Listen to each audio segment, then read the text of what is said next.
All right, good morning.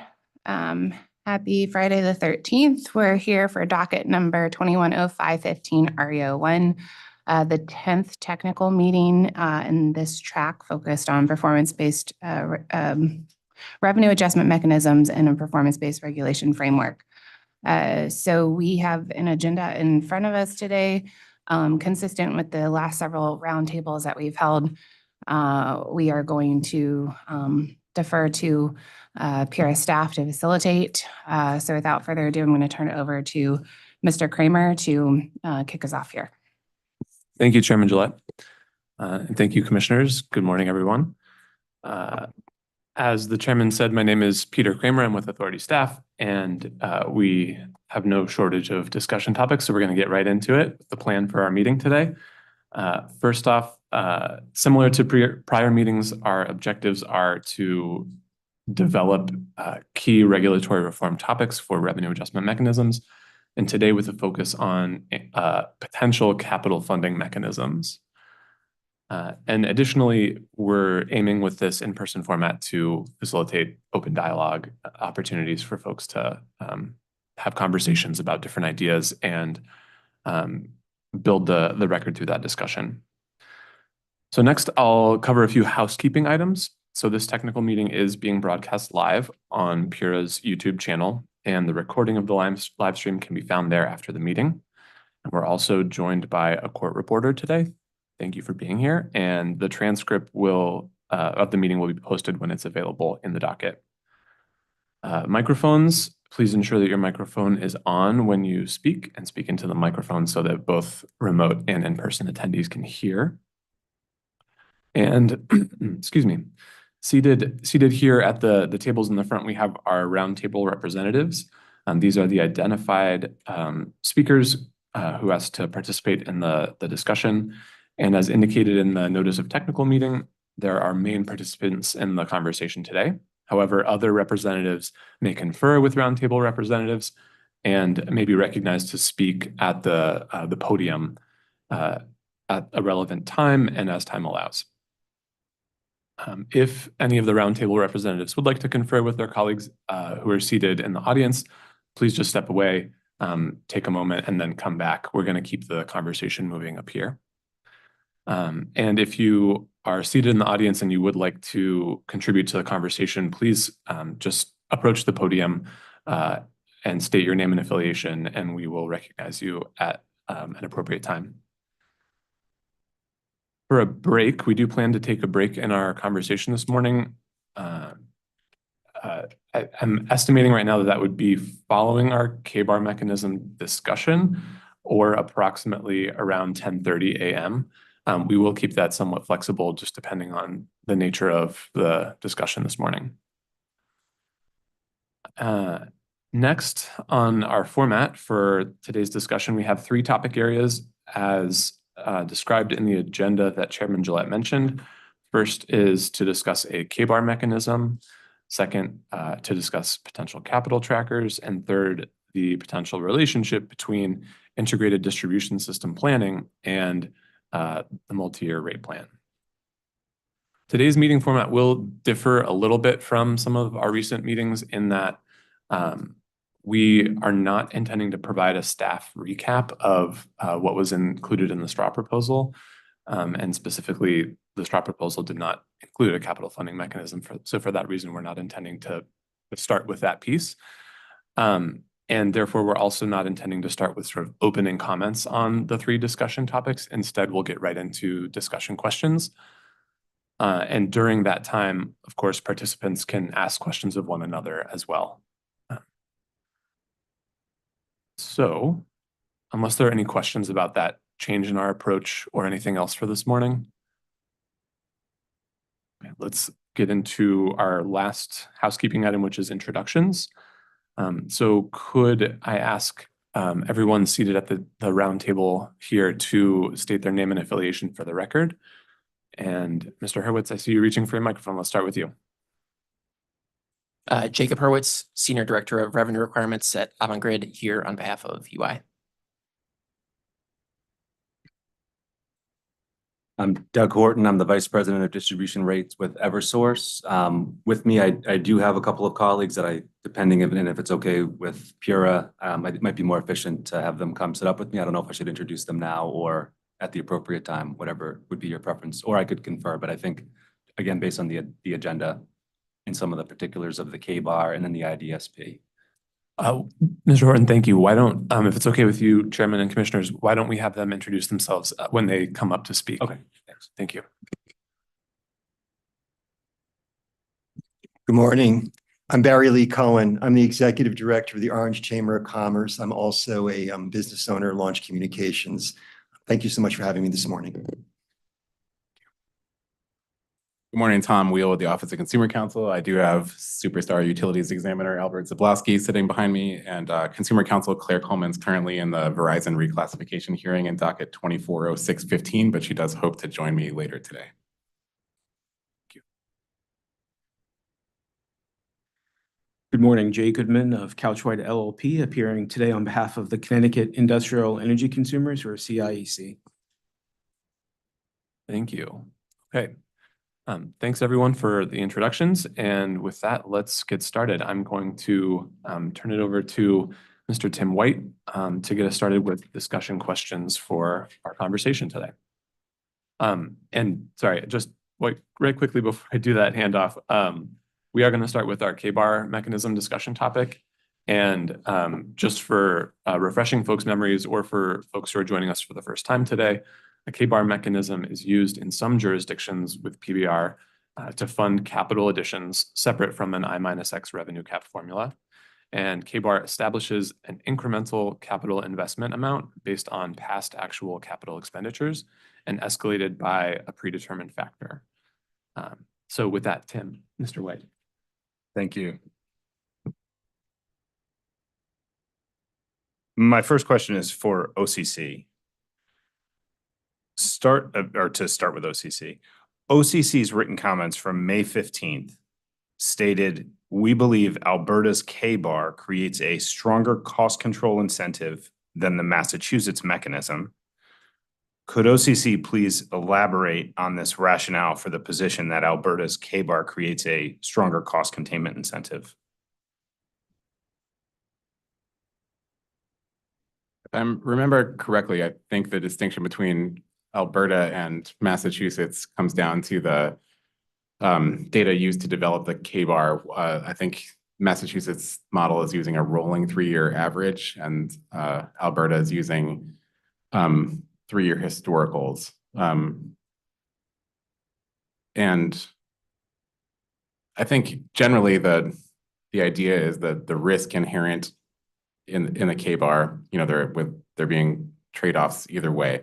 The risk inherent in building capital expenditures into base rates generally is the risk of variance, right? From what's built into what's being recovered in rates and what's actually being spent one way or the other, as opposed to the risk inherent in something like a tracker that's tied to actual and reconciling. And the risk there is that there is no risk there's less risk either to ratepayers or the company, either way you see it, of variances from that actual. So you lose the cost controls incentives, as we've discussed in our comments. And I think that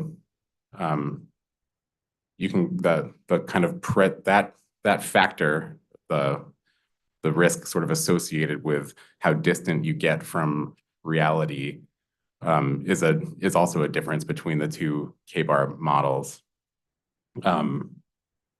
Meaning if you're using something more like an average, as I understand is used in Massachusetts, it's just kind of a step further removed from what has actually happened out there. I think that's off the top of my head, that's what I recall the way we see the distinction between those two. Thank you. Would anybody else like to comment on?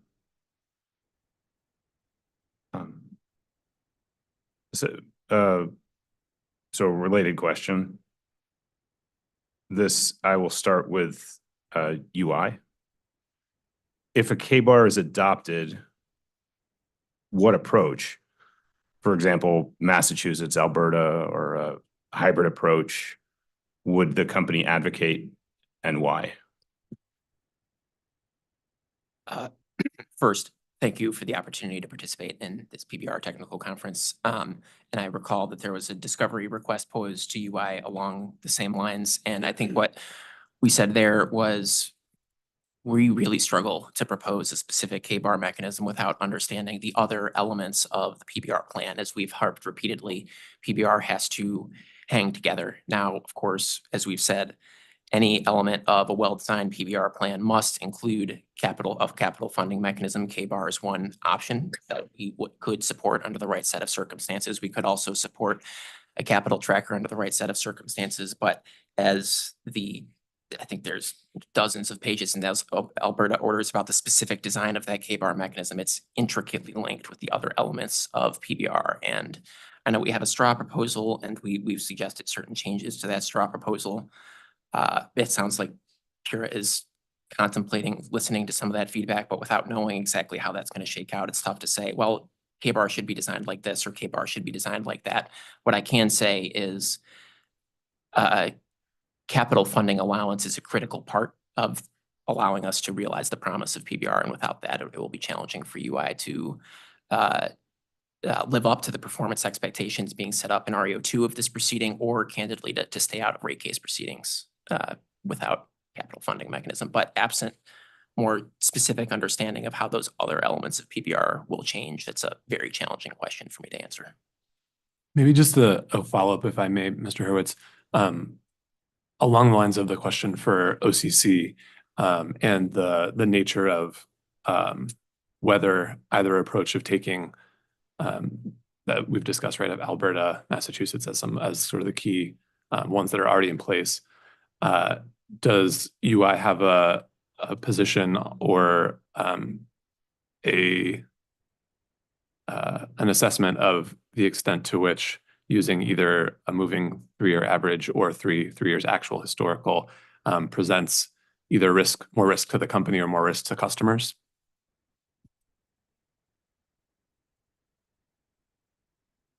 Let me just say the question back to you first to make sure I understand what you're asking. You're asking, does UI have a position as to whether it would be better to use a fixed historical average for purposes of K-bar, or rather a rolling historical average for purposes of the K-bar calculation?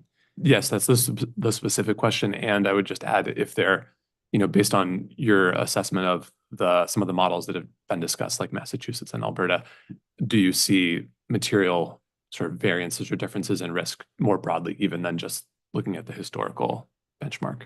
So just, I'll answer your question in a second, but just I'll lead off this with a caveat that I'm going to presume that the other elements of the PBR plan are workable for purposes of this answer. I think I see, and to be clear, we don't think the straw proposal meets that threshold, but I see advantages to using the rolling historical average as opposed to a fixed historical average for many of the reasons that the OCC noted. And I'll also note that, in periods of relatively high inflation, like we saw recently, a fixed historical average might not capture those changes in economic circumstances. And that exact point was actually a big point of controversy in a recently completed rate case for the Central Maine Power Company, that an affiliate of UI in Maine. They had not had PBR for many years, but CMP recently had its first multi-year rate plan approved. And as part of establishing that multi-year rate plan, we discussed in detail whether it would be appropriate to use something that is conceptually analogous to a K-bar. They call it staff's attrition technique there. It's not in the context of PBR, but it's a similar style calculation. And the point we were making, which ultimately resonated with the public advocates in that jurisdiction, was in this time of high inflation, that fixed backward-looking approach isn't going to capture the changing circumstances of today. And for that reason, we in fact moved wholly away from the staff's attrition technique in that case. But I think that same line of thinking would support a rolling approach as opposed to a fixed historical one. Thank you.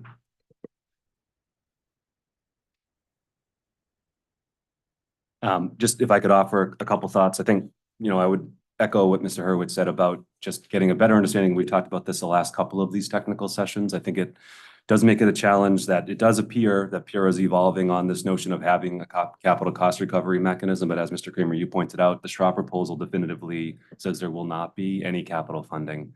So it's does seem that the thinking has evolved, but we're really just having to read the tea leaves. So to have some update would be very helpful so that we could start to talk about more intricate details. It is very difficult to weigh in on how a moving average or historical average would work if applied against going in rates that, as we've talked about in other of these technical sessions, are set insufficiently. It wouldn't matter. It wouldn't be enough to make up, no matter how you design something else. So that is, I think, from our pure, rate making wonk perspective, we're going to keep getting stuck on that until we can understand how thoughts have evolved since last November.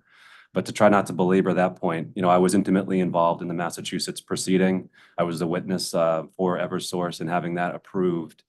We adopted that proposal from what Alberta had put forth. And I would say the decision as to whether or not to use a fixed or historical was a decision that was based on the evidence before the Massachusetts DPU in that proceeding. Because as you pointed out, Mr. Kramer, the way that the K-bar works, whether it's based on a fixed historical average or a moving average, it's intended to get to a representative level of rate year capital. So under the way that Alberta did it, and there's a number of different factors to consider for Alberta, not only do they have I minus X with a negative X, not only do they have the K-bar, but they have additional capital funding mechanisms that all together and collectively come to what in Alberta, the commission and other parties felt made sense for those utilities. What in Alberta, they used a historical average inflated at the I minus X formula to the rate year. So in that way, you're actually taking into account some modicum of inflation in determining what would be the capital that would go into rates in the rate year under the K-bar. But in the Massachusetts case, we presented evidence that was compelling to the DPU to demonstrate that our capital expenditure needs in the state of Massachusetts, based on everything that was happening. And later today, I know we'll talk about the electric sector modernization plan, which is the equivalent of what we envision, or we think that the PURA is looking at with an integrated distribution system planning process, show that there are extensive capital investment needs on the system to meet customer expectations and to meet the state's clean energy policy objectives that far are in excess of expectations of inflation. So that compelled the DPU in that proceeding in order to get to a place that would have the utilities have an opportunity to earn their authorized ROE and to attract the capital necessary to make the literally billions of dollars of incremental investments in the system that are going to be necessary to meet those evolving needs. The department wanted to establish a framework with a K-bar that would give us enough revenue support, but still maintain the cost control incentives of a PBR plan, which is what compelled them to adopt a moving average. So essentially that the rate year level of revenue support that would be existing in the rate year would track more closely to our actual capital investment needs. But they did it again based on our capital forecast that was presented in that proceeding. And then they applied a cap to the extent that actual capital additions are in excess of what we had forecast in that proceeding. The amounts above that cap are not eligible for recovery or inclusion in that K-bar calculation. So I would say all that to say, I think, from our perspective, we're supporting a rolling and moving average because we, as the utility, see those same dynamics on the system only in the absence of an ESMP here in Connecticut. But we know that there is significantly more and growing needs to invest in the system than would be covered by, a fixed historical average. And that would end up resulting in a paradigm where we wouldn't be able to attract the capital necessary and all those things. So I think that's what I would have to say about that. Forrest Gump reference for the morning. Thank you, Mr. Horton. And I just, and Mr. Cohen, it sounds like you want to. Okay, just a brief follow-up. I appreciate the point that you raised about, thinking the extent to which participants may not know how the authority's thinking is changing. And I'll just say on that point that I can't say the extent to which the thinking is changing, but we are certainly still in a fact-finding mode. We're seeking input and seeking to understand from participants, and that's what we're here to do today. So thank you for that. And Mr. Cohen, did you want to add to the discussion, please? Thank you.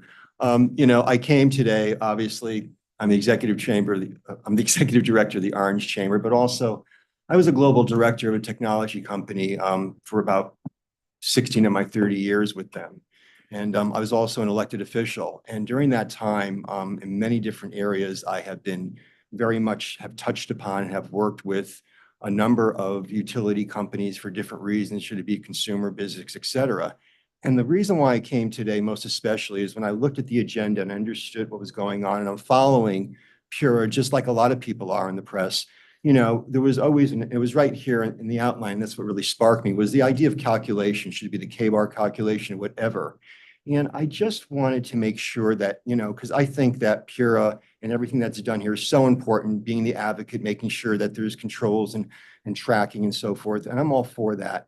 But I want to, at least as a businessman, as the chamber executive director, and also as a ratepayer, that there is what I call the silent investment, if you will.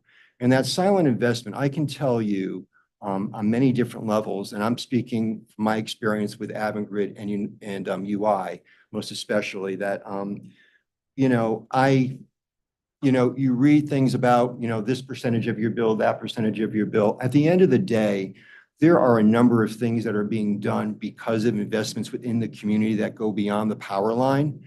And some of those investments that are happening that I want to see as a citizen, as a businessman, as an executive director, to see increase is the engagement of what's going on in the community. I mean, something as simple as, I can tell you, because of my position, the number of calls that I've gotten, and I've been able to basically pass on to UI about ratepayers having concern about what are they paying, why are they paying so much, et cetera, understanding their bills, senior citizens calling for assistance, things of that nature. But also what I call that, you don't see it in the press, you don't see it in a news release, you don't see it on a newscast, is that silent investment, should it be the number of charities. I will tell you, during COVID especially, a lot of chambers of commerce and so forth, they kind of went extinct or whatever, and coming up.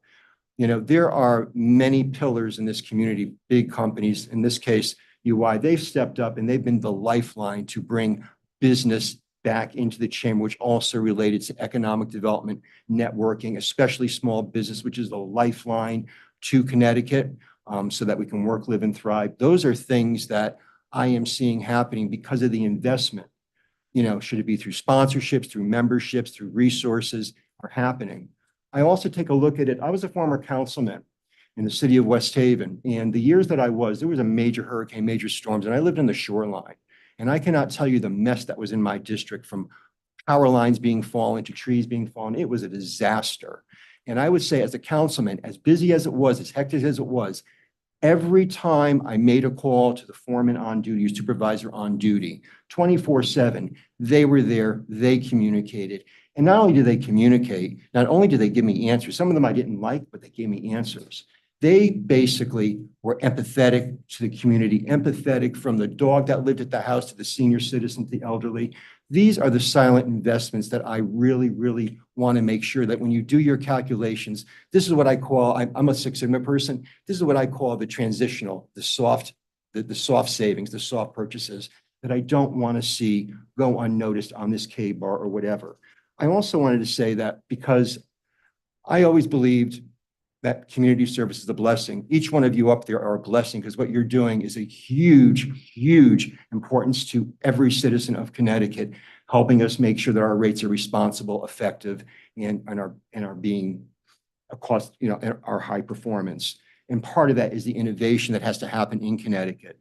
Well, I don't care if it's a water company, electric company, whatever, they're part of that innovation through the infrastructure that they're bringing and doing. And we have to make sure that when you do these calculations, I please ask you to take in consideration the investment and reinvestment of our entire electric grid.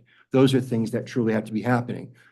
Community service. I will tell you that I was on the board of directors of the West Haven Emergency Assistance Task Force, of the West Haven Community House. I've also done stuff for WHEAT. I also know Columbus House. I can go on and on about the investments that are made, monetary and resource-wise, to just too many. No time to do this. The number of charitable, nonprofit causes that are happening here. Thus, part of the investments that need to be at least in the back of your mind as you're doing these types of analyses. And I will tell you, I am one of those business guys that I want to squeeze a nickel out of a penny and a dollar out of a quarter. And I will tell you that that it's not just business sense that I come here. that we want to have cost-effective rates and we want to make sure things are tracked and monitored appropriately. But it's also common sense. And I like what I'm seeing here today because I was concerned about what I was going to see here today, what you read in the press and so forth, that I like the idea that you're being collaborative. You're not being combative. And a lot of the stuff that I, as a consumer, I, as a business person, read is really contradictory to what I've experienced here prior to coming to the meeting some of you and so forth.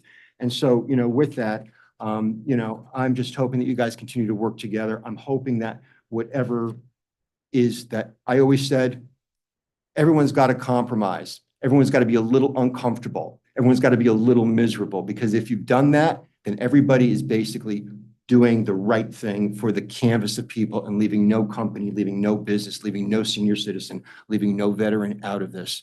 I thank you very much. I know I'm a little off subject, but I had to come here today to talk about that. Thank you so much. Thank you, Mr. Cohen, and appreciate those comments about the chamber's priorities and what you're looking to see reflected here. Just as a quick follow-up, is there with the KBAR capital investment, or sort of incremental capital investment approach, is there an approach that you see as best reflecting the priorities that you're discussing here? Well, I think it's unfair for me to comment on that because I don't pretend to be a technical person, but I will say that what I understood and what was explained by Mr. Hurwitz, it was something I understood too about the modeling. But again, that's a very biased remark and I don't have all the information, so it'd be unfair for me to tell you one or the other. Okay? Understood. Thank you very much. Thank you so much. I appreciate it. Okay. Any other comments, Attorney Goodman, excuse me. Thank you.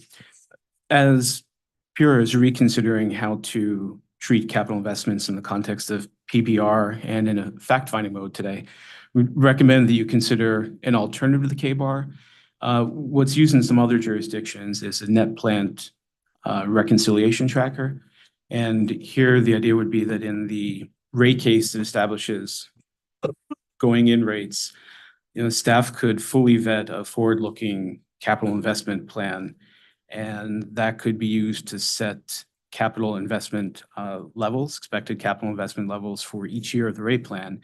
And with the net plant, reconciliation tracker, what's used in New York, for example, is a downward-only reconciliation tracker, where the utility, to the extent that its spending falls short of those forecasts that are built into rates, there's a downward-only reconciliation that protects customers from shortfalls in investment, which can happen for a number of very legitimate reasons. And on the other hand, to the extent that investment might exceed the levels that are reflected in that tracker, the company does not get recovery of it, so that at least not at that time built into rates. So there is some incentive there to work to a specific budget level to help control costs. So that's, again, an alternative we'd recommend that you consider as you're kind of, as I think was said, you're evolving your thought on how to design PBR, assuming that that moves forward. Thank you, Attorney Goodman.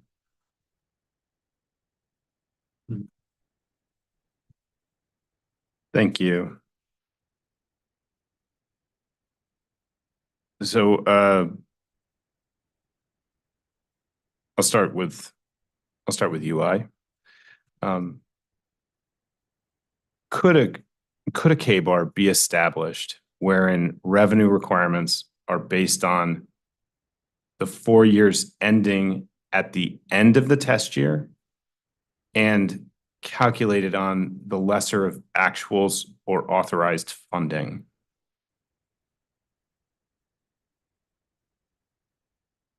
As in like mathematically, or would that be a valid policy? Mathematically, you can do any calculation you please. I think if you're going to willfully depart from the company's actual experience, I would question whether the results of that calculation could realistically be expected to provide utility with an allowance of capital funding necessary to execute its operations. If there was some historical factor that caused us to have to invest more than what was reflected in rates in that year for some reason, to just as a matter of policy disregard that, I would have questions about how that could satisfy all the various obligations and requirements of the rates that utilities charge.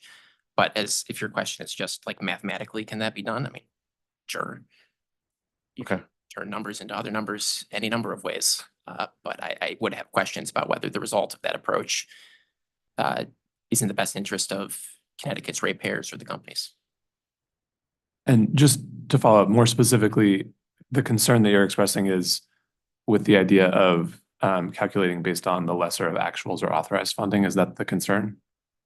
Or could you just elaborate more specifically on that concern? Yeah, and maybe I'll take a step back. My understanding of the K-bar mechanism is sort of along the lines of Mr. Horton described, is to provide a rate allowance that gives the utility a reasonable opportunity to earn a fair rate of return and also satisfy the public service obligations and live up to the expectations of customers. And I understand a K-bar approach involves taking a deliberate leap away from the specific project by project plans of the utility at that moment in time, and instead looks at the company's actual historical experience. It says, we think the future will look like the past, so we're going to use the past to inform the future. And we've made some written comments about how there are circumstances in which that might be okay. There are circumstances in which if the utility's capital plans are lumpy, that might not be a great fit, but I understand that's kind of the line of thinking.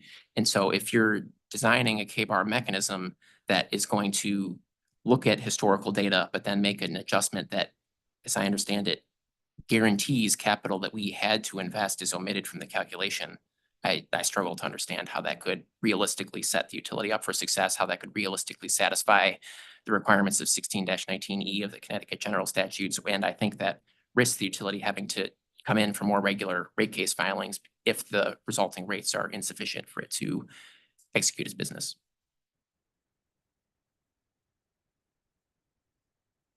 Thank you. And again, just specifically, that concern is by taking the lesser of the actuals or the authorized, because that is the point that you're saying would lead to the company not having sufficient capital.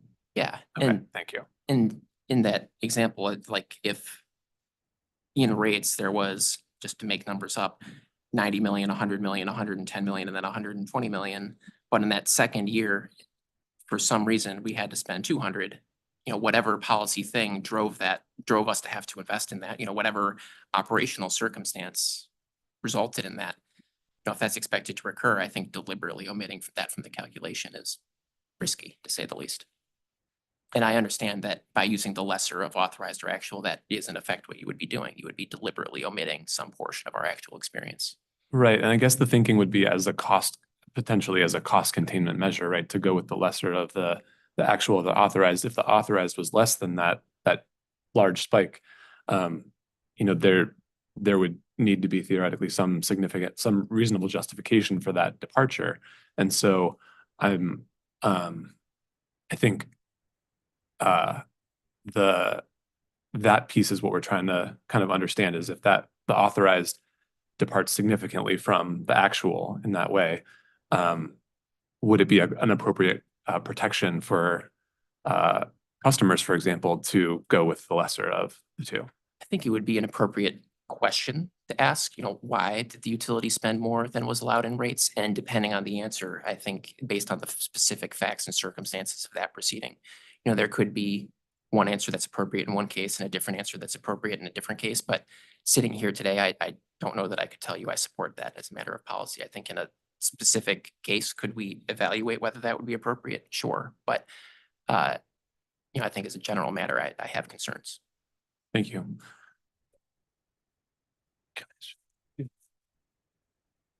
Just a quick follow-up on that. So I heard you talking about the difference between actuals and authorized. But what I also heard you say hypothetically is, say, $120 million, but you end up spending $200 million. So ignoring the actual versus authorized in that situation where it did go up to $200 million, that hypothetical situation, that the concern that you have would still exist, it seems to me. Because if you're only authorized up to 120 and you spent 200 million, so my question, would your concern still exist in that situation, regardless of what the actuals were? Well, I think this gets back to some, understanding basic elements of PBR. My understanding is the K-bar mechanism provides an allowance of capital funding during the term of that PBR plan. And so you're right, if our public service obligation required us to spend more than was in rates, that's something that we would bear absent other rate mechanism, then, as I understand it, all of those plant additions would be reviewed for prudence in the company's next rate proceeding and then reflected in rates at that time. So we would, they would get rolled into rates in the company's next rate case, and then that actual number, assuming it's found to be prudent by PURA and all of the parties, would be rolled into the K-bar calculation at that time. If there was some reason that that spike is not expected to recur, some specific circumstances there, we could absolutely evaluate based on the specific facts and circumstances of that proceeding, what's most realistic to expect of the future. But I think we can't just say, well, we should go with a lower number because that's a cost containment pressure. You know, there is a point at which that doesn't work. The cost containment pressure was set as all throughout the straw proposal, and the cumulative cost containment incentives given to UI, we'd have to find more savings than we have like payroll expense. You know, the cost containment pressures, there's no realistic combination of measures we could implement to meet that. So as I'm kind of rambling now, it's a long-winded answer to your question, but hopefully you see where I'm coming from. Thank you. May I ask a clarifying question? You asked in the K-bar calculation, would it be appropriate to use the lesser of actual additions or authorized? Are you talking about, so we just asked a question around, should you use a fixed historical in determining the K-bar calculation or a rolling average? So my question is, are you asking in the world where it's a fixed, meaning when you set the K-bar calculation, I think you said it was 4 years historical, are you saying that at the time of, you know, cast-off rates being set, if you were using a fixed 4-year average, the lesser of authorized versus actual would mean you're going back to, I suppose, the prior rate case authorized? Or are you envisioning in this question a hypothetical where you're using a moving average? Do you understand the distinction? Because if you were to say, if it's a 4-year historical fixed period, and you're asking, should we use the lesser of actual or authorized from the prior rate case? I would feel very strongly that no, it has to be the whatever the actual additions were. If it's a fixed historical, it wouldn't make any principled sense to me to say, well, let's go back to the prior rate case and then use the authorized from the prior rate case. And if that was lower than what the company actually put into service in the, you know, between then and now, I wouldn't see why that would make sense, where the authority would have presumably in the current rate case established that those additions that were actually made, which were in excess in this hypothetical of what was authorized previously, were prudent and necessary and all of that. So I have a very clear line if that's the question. If it's a moving average, the way that it works in Massachusetts, the question comes off the table because you use actual. You don't use authorized. You use actual. You don't, or I should say, you don't use projected from the time of the rate case. You use your actual additions, which if they were less than we had projected, would by nature be less than the authorized in this vernacular. Or in Massachusetts, the department established a cap that if our actual additions were more than 10% above what was, they don't use the word authorized, and as you do here, which is why I was confused by that. They said if it was more than 10% greater than what was forecast in our rate case in 2022, then those are not the amount above that 10% cap that was established by the department are not allowed through. So they didn't say it has to be exactly what was forecast or less than that. By function of the K-bar, if it's less than what you forecast, it will be the lesser of the two. Okay. But if you're above what was forecast, the department allowed for some allowance that life happens and there's a lot of cost pressure on the utilities, that things will result in differences that aren't necessarily directly barred up to that 10% cap. Okay. I think that works for me. I think I understand where you're going. Thank you.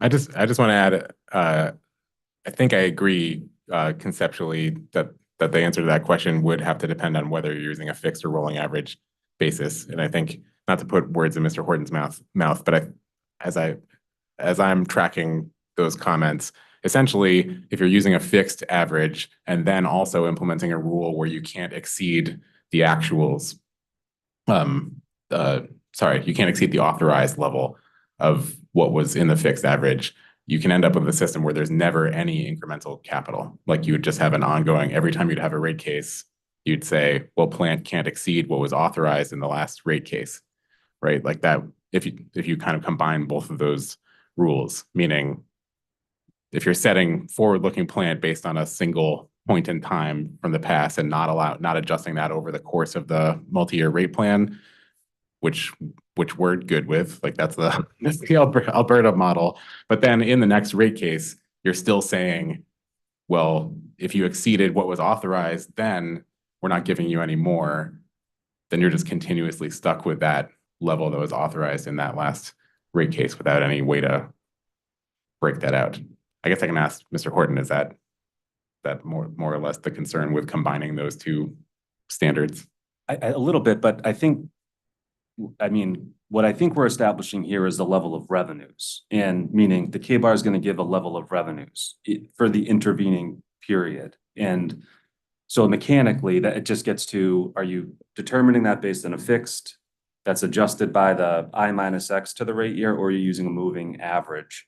And all I was pointing out as well, it doesn't make any sense to me to say, let's use a fixed and then go back to the prior rate case and say, well, you actually put in more. And Mr. Hurwitz's examples, you put in 200 million in 1 year, but at the prior rate setting interval, we thought you would only need to put in 100. At the end of the day, the utilities are going to spend what we have to spend. Here, we're talking about the level of revenues that Pure is going to authorize to support the level of spending that we have to spend. If it's $200 million, we have to spend that.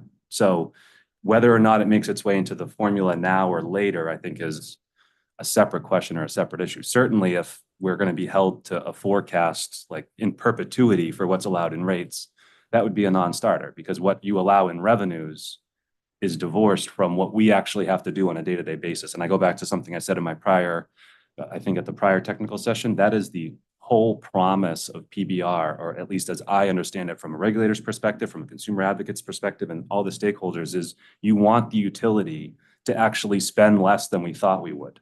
That's the whole idea. You're giving the utility license to go and find those savings. So if you're going to then try to say if we couldn't spend less for some reason, but yet that was still prudent, but we're going to say we can't allow that into rates at any point in time, it's going to quickly unwind. So I'm not sure, I guess, Attorney Wheel.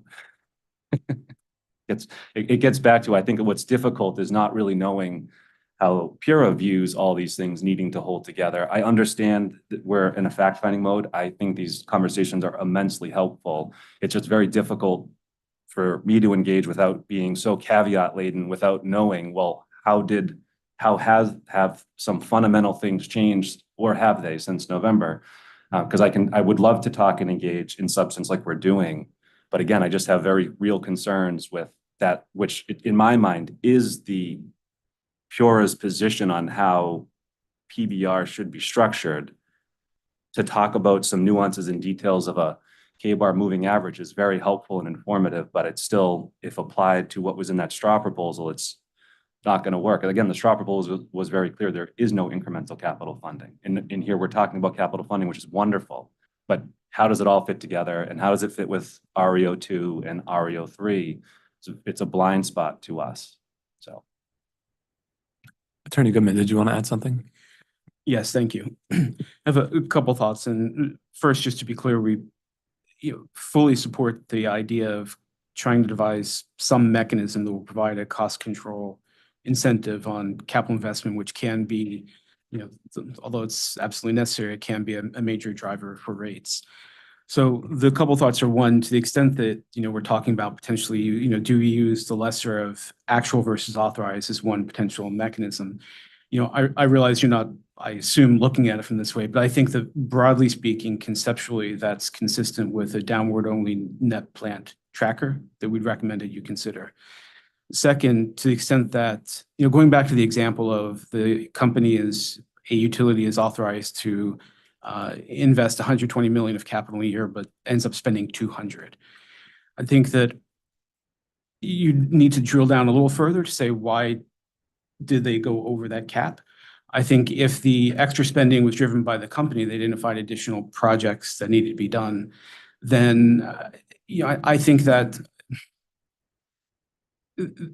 my understanding is the utilities on a day-to-day basis, week to week, month to month, as they're working through the capital plan, are adjusting as needed project prioritization, spending levels, et cetera, to try to work within a budget.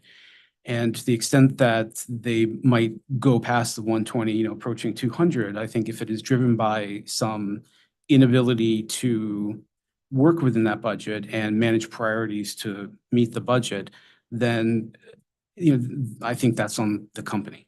And there needs to be an incentive to hold them to the budget.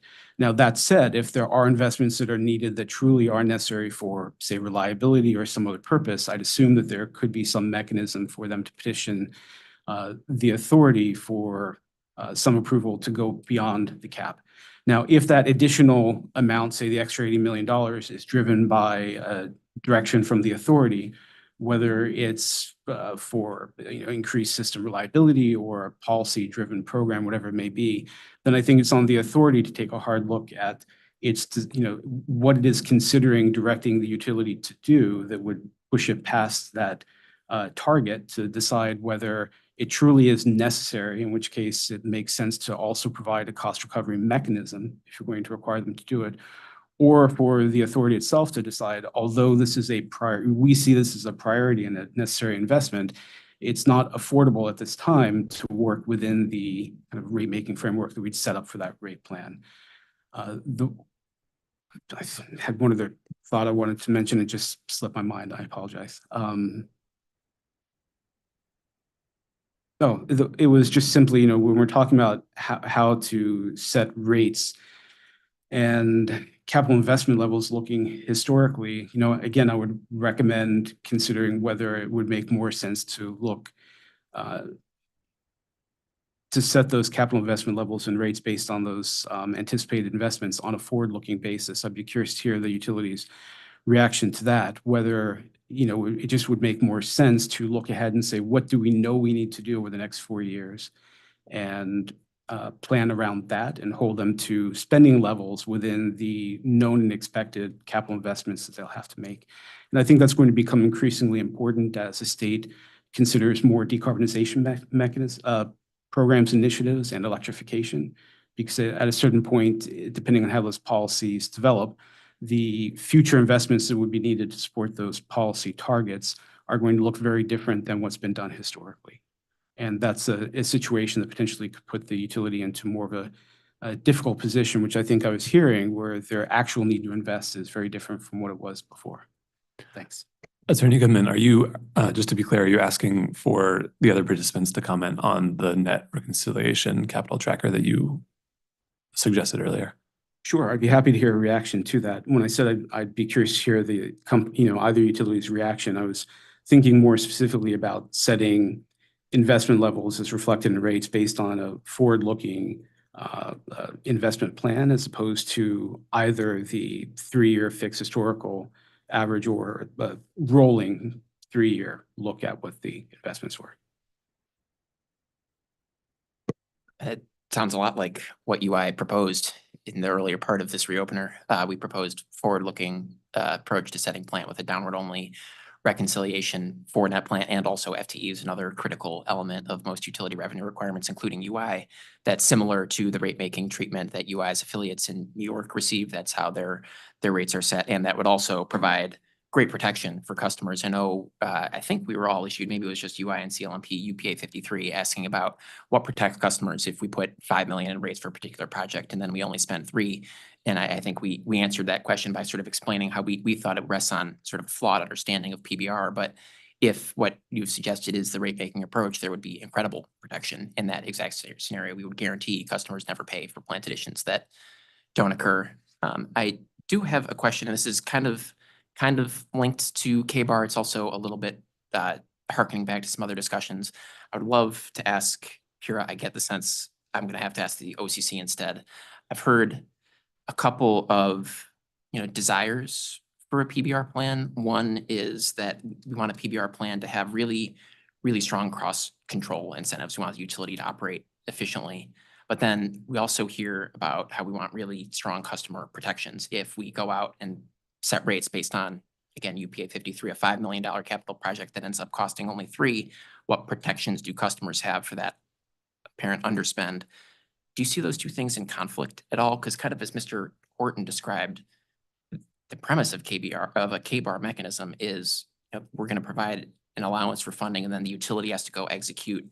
And we're going to design these guardrails to make sure that customers receive the value. They're going to receive the reliable service, the high quality customer service, the, whatever other performance incentive mechanisms get established in that proceeding. Do you see those two priorities as in conflict? I can answer that. I don't know that I see the priorities being in conflict, but I think they're both important. I mean, I think it's true that to put it overly simply, we don't want overspending and we also don't want underspending. And I think that the correct goal should be to find that balance, because we don't want to, because I think maybe to more directly address your question, if you only incentivize cost containment, then you're also, if all you're doing is having a mechanism that incentivizes cost containment, then you're incentivizing under investment. And we do recognize that that conflicts with the interest of ratepayers in having reliable electric service and not having a grid that's falling apart. But on the other hand, obviously, as we've repeatedly emphasized in lots of different areas, if you're only incentivizing reliability and benefits of whatever other policy benefits are associated with investment, then you're incentivizing, to put it bluntly, you're disincentivizing cost controls. You're creating an economic incentive to be apathetic as to the overall impact of the budget. And I want to be clear, we aren't taking the position that the utility is sitting down every year and purposefully saying, how can we blow out our rate base as much as possible in order to rip customers off. I just want to be clear that in my mind, there's a distinction between, an active investment plan versus the absence of the offsetting incentive or the offsetting restriction of cost control that's provided by competition in an unregulated system. But I guess the point I'm getting at is, I think both those things are important. It's important to have a system that doesn't sway too far one way or the other. And again, it comes down to just trying to replicate the conditions of the overall competitive market, which sort of already do that, right? There's the incentive to earn as much money as possible, but there's also the reality that the price you're setting, that the higher you set the price, the more you're driving down demand. So I don't know if that answers the question. It's helpful. Thank you. Mr. Cohen, and then we're going to move on. We've got some additional questions to get to on K-bar before we get to our break. Looking in here, there seems to be more clarity needed on both sides in terms of the agreed alignment or definition of what you're going for, and perhaps an update would be encouraged, is all I want to say. Just listening to this, I think you need an update. So. Thank you. Mr. Kramer, I know you want to move on, but there were a couple of prompts. Is it appropriate that I could reply to, or from Mr. Goodman, Attorney Goodman, and then let's take a couple minutes for that, please, and then we're going to move on to some other questions. Okay. Thanks. So I think Attorney Goodman had asked, would we be amenable to, or what would our reaction be to a forward-looking rate setting process and then an adjustment, a downward only adjustment. And as Mr. Hurwitz pointed out, I know that UI had supported that. We didn't. We proposed instead to implement a PBR framework. But I would agree with Mr. Hurwitz's comments that what Ms. Attorney Goodman is describing is very similar to what previously existed in Connecticut, to what Eversource has in place today. It was sort of the inverse, but at our last rate case, the settlement established the ESI mechanism, which put into rates a lower amount than what was forecast at the time, and then allowed for adjustments for capital actually spent above that, with the goal being to ensure that ratepayers were not paying for capital that didn't actually get placed into service. I would say that mechanism has fallen out of favor. The legislature barred it from its existence entirely, so that wouldn't be able to continue. I think the problem with going with that approach is that it would inherently lose, in my mind, the incentives, which is why we didn't support it from the beginning. If we're trying to get to a PBR framework that has incentives for cost control and cost containment, providing adequate revenues, but then being flexible within those revenues for how we need to run the business. If you have those sorts of things where you're picking off or only having downward adjustments for some and not others, or not symmetrical adjustments, I think you lose those incentives from a pure, having the management try to operate as efficiently as possible and spending money, whether it's on operation maintenance expenses or capital, which is the promise of PBR.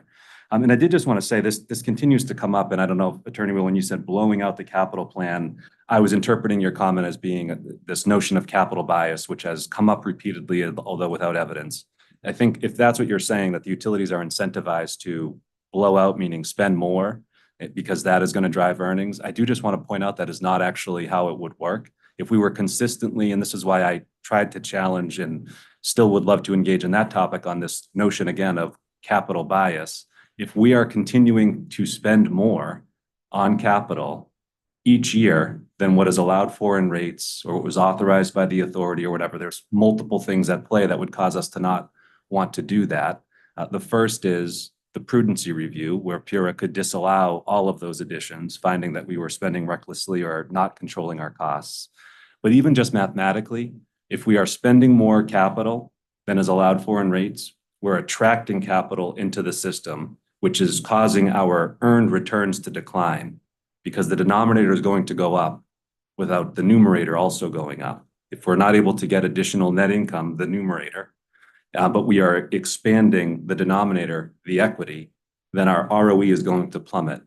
And it is such an important fundamental financial principle that shareholders get what's left. Shareholders get what's left after we pay all the ongoing operating expenses. So if we're doing that, spending more in rates or spending more on capital than what's allowed for in rates, we're never going to earn the authorized ROE or an attractive ROE at a level appropriate to attract capital to the system. So there is no incentive, is my point, for utilities to just go and recklessly or blindly spend on capital, because if you do that year after year after year, you're never going to earn your authorized ROE, even when that amount gets allowed into rates at some point in the future. You're going to, in those intervening years, earn less than your authorized ROE. It's going to cause your net income to decline, and it's going to cause your equity balance to go up. Those two things will result in a falling ROE. So I just would like to continue to challenge that notion that we're sitting here just spending money recklessly, or that we have some incentive to do that. We don't. We have all the incentive in the world not to do that. But I think having a performance-based rate-making framework, if we can design it correctly, just ensures that that incentive is pervasive throughout the construct for both capital and O&M, so that we are incentivized to spend as efficiently as possible, whatever our limited capital resources are, whether it's on an additional capital project or an operation maintenance expense or what have you. That's the whole idea of PBR. But we're not able to just sit here and blindly spend because the promise of future returns is insufficient if you're not ever able to earn that return. It's shareholders get what's left after all is said and done. So I just want to quickly respond from just to say that the disincentive that exists outside the context of regulation is a loss, right? Like that's what's missing from that whole narrative, is that in the real world outside of these walls, companies are investing money with the risk that they lose money, not just that their return is reduced below what they'd like, but that ultimately there's a loss and they go out of business. And that, I think, is we're not suggesting that the utility should risk a loss, but that level of incentive, that possibility creates a cost control incentive that doesn't exist in this world. How is there utilities? I'm gonna interject here and just say that we're gonna move on to keep talking about the KBAR mechanism and the specific design questions that the authority and participants would need to contemplate. I appreciate the discussion, and I want to keep us focused on the topics for today. So, Mr. White, could you move us on to the next question? Thank you. I'm referring to UPA 51 interrogatory. UI, so this is, I will start with UI. UI and Eversource both indicated opposition to ending the inclusion of capital additions at the close of the evidentiary record. Instead, there was a preference to using the end of rate year 1. What would the company's position be if the authority were to only allow for capital additions through the close of the evidentiary record, but then allowed a separate mechanism equivalent to a K-bar that commences in rate year 1, day 1? Yeah. I mean, it's certainly better than what's in the straw proposal. I think continue to think it's important to understand the specifics because we've seen some things that, sound reasonable, but then when we see the specifics that you have in mind, they actually are unworkable. For example, we talk about plant through the close of the evidentiary record and then a separate K-bar mechanism through the rate year.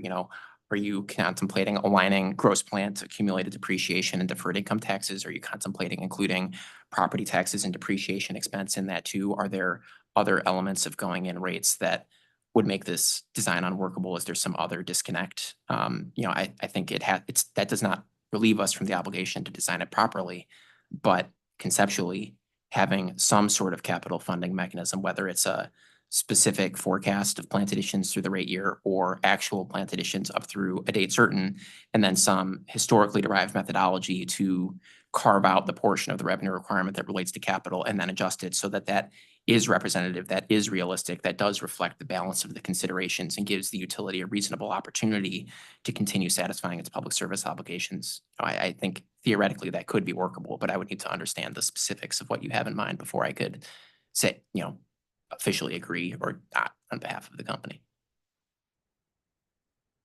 May I ask, what you're envisioning with that question to say that you would have going in rates set based on, the parameters of a rate case? So that would be the rates that would go into effect on day 1, rate year 1, meaning based on a presentation of the cost of service and then a back and forth on how to establish rate year 1 rates. And you would have within there a cutoff of additions through the date of the hearing, I think you said, or Evidentiary record. evidentiary record, and then have the first K-bar go into effect also on rate year 1, day 1, rate year 1, like at the same time as the going in rates. Was that your question? Yes. Okay, that is actually very funny, but I mean that in a very deferential and respectful way, because we just had this discussion internally. We're in a rate case in New Hampshire where we're proposing a K-bar mechanism and just kind of stumbled across that exact premise. I think for probably the reason for the question is coming. I think it's a great idea and I think it can work, because the problem in Massachusetts and in New Hampshire and now recently with decisions of PURA, we use a historical snap the chalk line for capital additions. And so that causes this debate around, well, how can the regulator get comfortable with additions up to a certain point, the most recent certain point in time? From a pure rate making perspective, folks may not want to agree with this, but really to get to, with decoupling, to get to that level of revenue requirement that would give us that opportunity that Mr. Hurwitz and I keep talking about, you really have to take into account additions through the end of the rate year to get to a revenue, the cast off rate that gives you the opportunity to earn your authorized ROE. That's a challenge in Massachusetts and in New Hampshire, who use a historical test year period and then have, just like in Connecticut with its most recent orders, very strict guidelines for capital that can be allowed in rates in those cast off rates.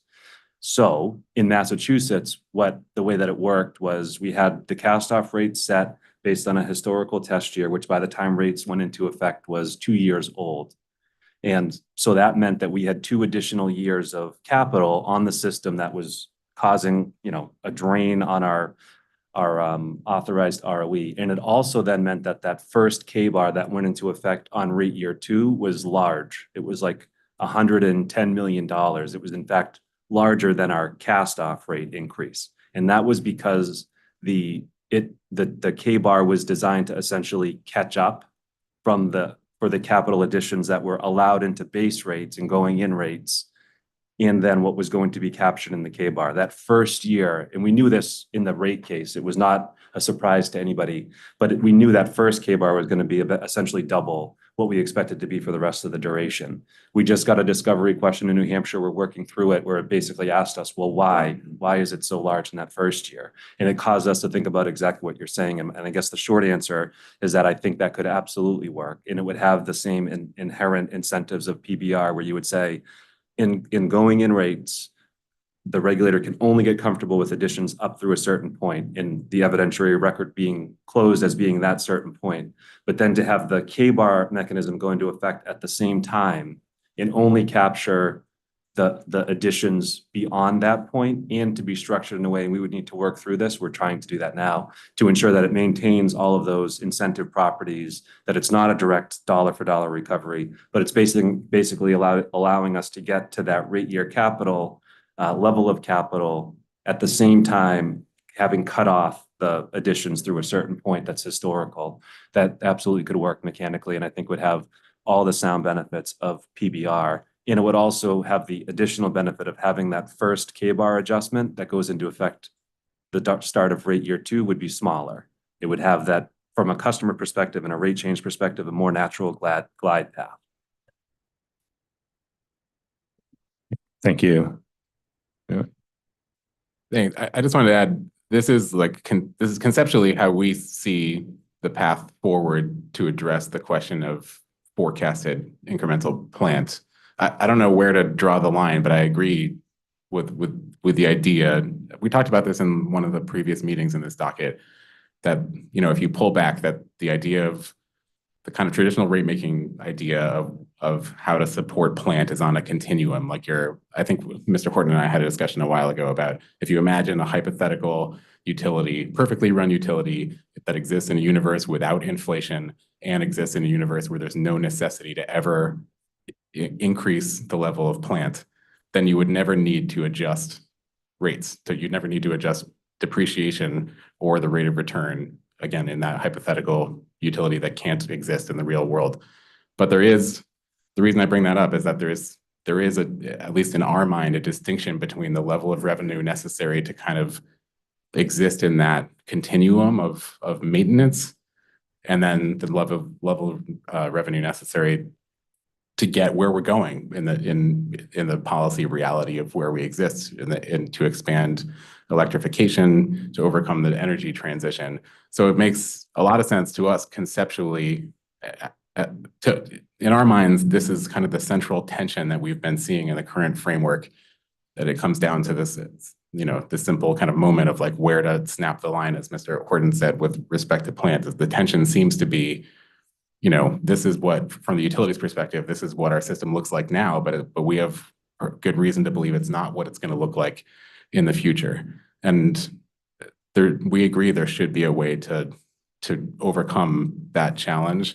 We're just not comfortable in the current framework with overcoming it by just sort of using the same way that we set rates for what already exists to kind of just push in stuff that doesn't exist yet, as we've put in lots of circumstances. That there are a lot of issues with that with respect to, you know, the idea of plant being in service, et cetera.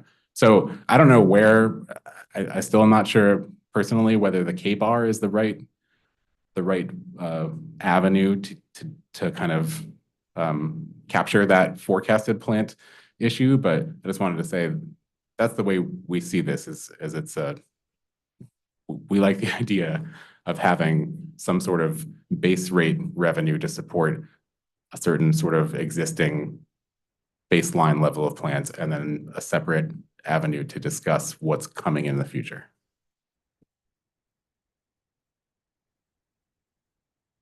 Thank you. Anyone else?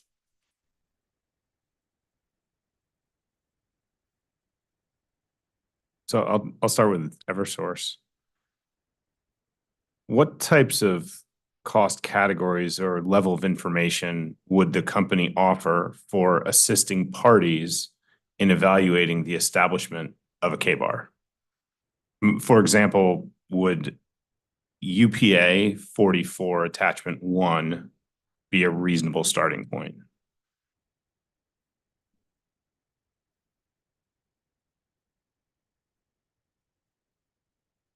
I'm just trying to get to that.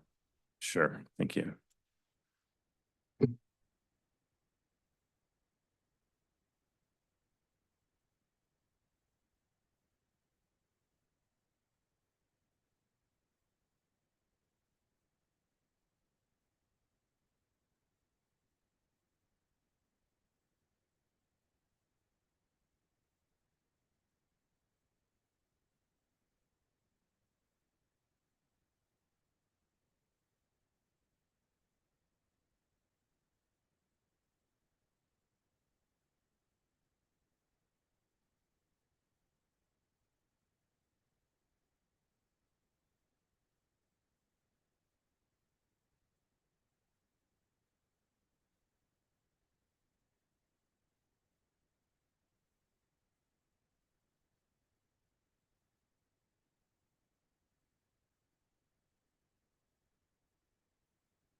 Well, it seems like it's trying to load and it's not, and my only technical recourse is to reboot, so I don't.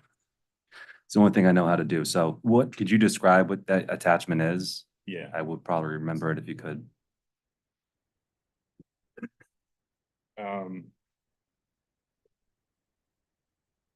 So the title is Eversource Energy CLNP Distribution Capital Plant Additions 2015 to 2023. Row headers are major programs. First line, new customer, peak load capacity, basic business. Okay, so I think, well, if you're asking about in the operation of the K-bar, like in the intervening years between rate cases, are you asking how would the K-bar be calculated and what information would we produce to PURA and to docket participants to support that calculation?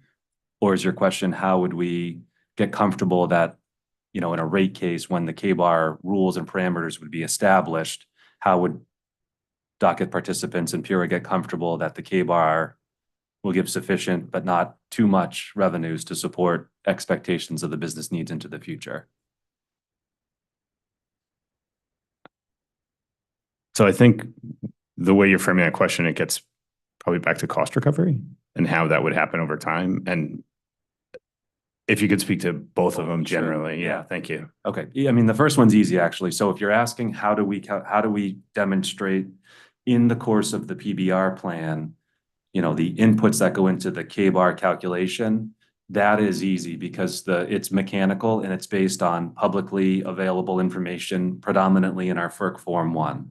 And in fact, there was some information that is not routinely or uniformly reflected in the FERC Form 1 that once the K-bar was adopted and approved, we then, you know, augmented our FERC reporting to include those references. So it's by and large just cutting and pasting, and then we can provide all the supporting documentation for those inputs. And actually, again, that gets back to, that's part of the promise of PBR and not having a capital tracker, is that you're able to have a level of revenues each year that's not tied to any one investment or suite of investments or specific investments that need to be reviewed for prudence. It's just giving revenues to support the business, you know, based on a formula that's designed and accepted to provide the incentives to the utility to run efficiently. So if that's the question, I think that one's easy. In order to get to a place of PURA determining that the K-bar is an appropriate mechanism, is going to give the utilities enough but not too much to run the business. Again, that was really, well, there's a few things. Later, we're going to talk about the IDSP, which is in Massachusetts, we have really a landmark decision from the department in a process that can very much serve as a model, where we opened up our planning process and described and provided all of the inputs that go into that, all that we're taking into account with the state of Massachusetts and its stated goals, the impacts that that's going to affect on our distribution and transmission grid, and what all is going to need to happen from our perspective to enable those goals and to continue to provide safe and reliable service to our customers over time. We don't have that here. But in Massachusetts, that model and that framework served as a way for us to show and get stakeholders involved in our planning process. What are the assumptions that go into that? How are we taking into account all of the state's clean energy goals and policy objectives? And how does that impact our system? And my colleague Lavelle Freeman is here, and I hope we'll be able to speak at length later because you know that much better than I. But that all goes into and gets the premise of getting the department in Massachusetts to a place, like I said, of authorizing the K mechanism, and then ensuring that the the controls that it put in place in authorizing that mechanism ensured that customers wouldn't be overly at risk to us having more revenues than we need, and that we wouldn't be overly at risk of having revenues that were insufficient for what we need in order to provide us that opportunity to be able to stay out of a rate case for an extended period of time, which is really what the department was trying to enable, giving us enough revenues that we can run the system, not be constantly in a capital investment review cycle or a prudency review cycle, and not having to have multiple sequential rate cases, but instead to provide PBR with a modest glide path for revenue support over time, while still being able to make all these investments that are significant. And so I know I'm windy, but it was all about trying to in the rate case, getting comfortable that the department, which preceded the ESMP, but the department getting comfortable that what are all the investments that are needed on the system, at a very granular level, but also at a big picture level, and seeing that there needs to be something in addition to just the base PBR formula. And that was the department's impetus for arriving at the K-bar mechanism. Just a quick follow-up on that. And this is, I know you don't have the workbook open in front of you, but just for what's in here for UPA 44, excuse me, I don't recall offhand whether this level of detail or where in the FERC Form 1 this level of detail might be accounted for. So it's looking at specific line items like within, as Mr. White said, basic business, we've got a bunch of sub items to capitalized vehicles, emergent equipment failures, environmental facilities, information technology, lighting. Is that level of detail that you're referring to from the FERC Form 1 also captured? No, but that level of detail is not what is going into the K-bar formula, because again, That would be on the back end review with the IDSP and not necessarily on the upfront calculation, because we were dividing the conversation into those two actions, right? I think certainly PURA could implement other reporting requirements that are necessary, and that information could be provided, and I would have no objection to that. And I do think I was at the REO2 technical session, whenever that was, and that was a question that Attorney Wheel had, is like, how can we get stakeholders involved in the process? I really think to that point, the IDSP discussion is the right place to have that discussion. But all I'm saying is in terms of the rate making piece of it, the K-bar doesn't require or need or depend on, and shouldn't that level of granularity in terms of like the specific investment categories. The K-bar relies on information like plant additions, retirements, cost of removal, those things that are almost a single number and reflected in the FERC Form 1. Right, at the aggregated level. At the aggregated level. And I'll just say, and then in what the department did in terms of the customer protection is it said, you asked the question earlier, Mr. White, the way that it works in Massachusetts is it's based on your actual capital additions. So by that way, it's your actual additions, whereas if your budgeted additions in the rate case or forecasted were higher, it doesn't matter. We're only ever getting through the K-bar, the actual additions. But then they said if your additions are more than 10% above what you would forecast, only that 10% would go in. And they said, by the way, we're going to potentially do a prudency review on the additions that are of the most value. So the least addition, the lowest value additions would go through the K-bar, but we may want to look at those ones that are more significant and higher that have caused you to be over your budget. To, I think it was Attorney Goodman's point, well, what if the company's spending something that is discretionary or it's mismanaging its resources or what have you? That would give the department the opportunity at that point in time to evaluate, is that dollars that should have been spent or not? But still, the operation of the K-bar mechanism is capped at that 10% above what was projected at that time. Thank you.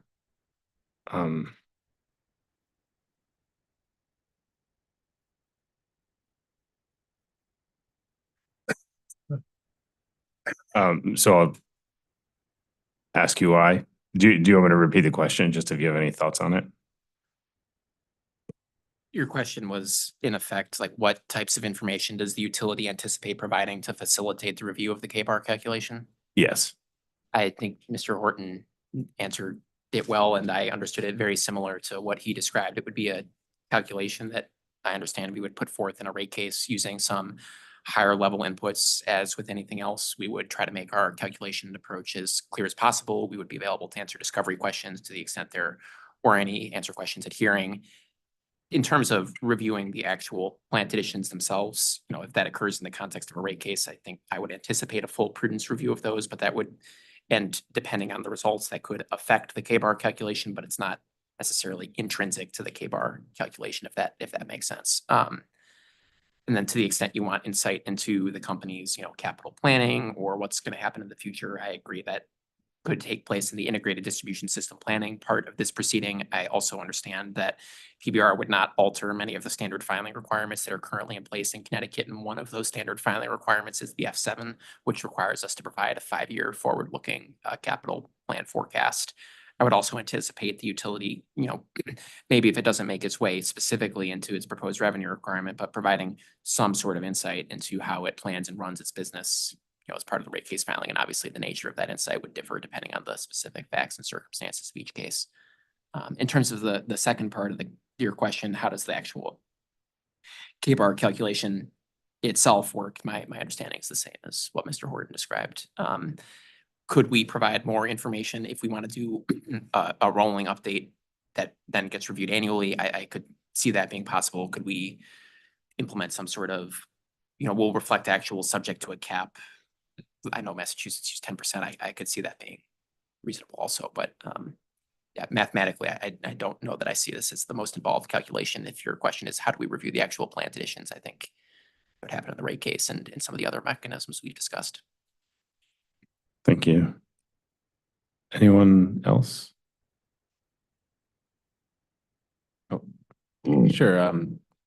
I think I'm tracking and I think I agree. I mean, if the question is like whether the particulars of what's in the ultimate sort of plant revenue requirement that goes into the K-bar calculation, I think I agree that the particulars of sort of what's inside that number don't matter anymore once you've reached that point. I think that may be what I'm hearing. But I also agree that sort of, that the rate case is the appropriate place to do whatever, however we design whatever the incremental capital recovery mechanism is. At some point, you need to figure out what's the number we're putting into the MRP.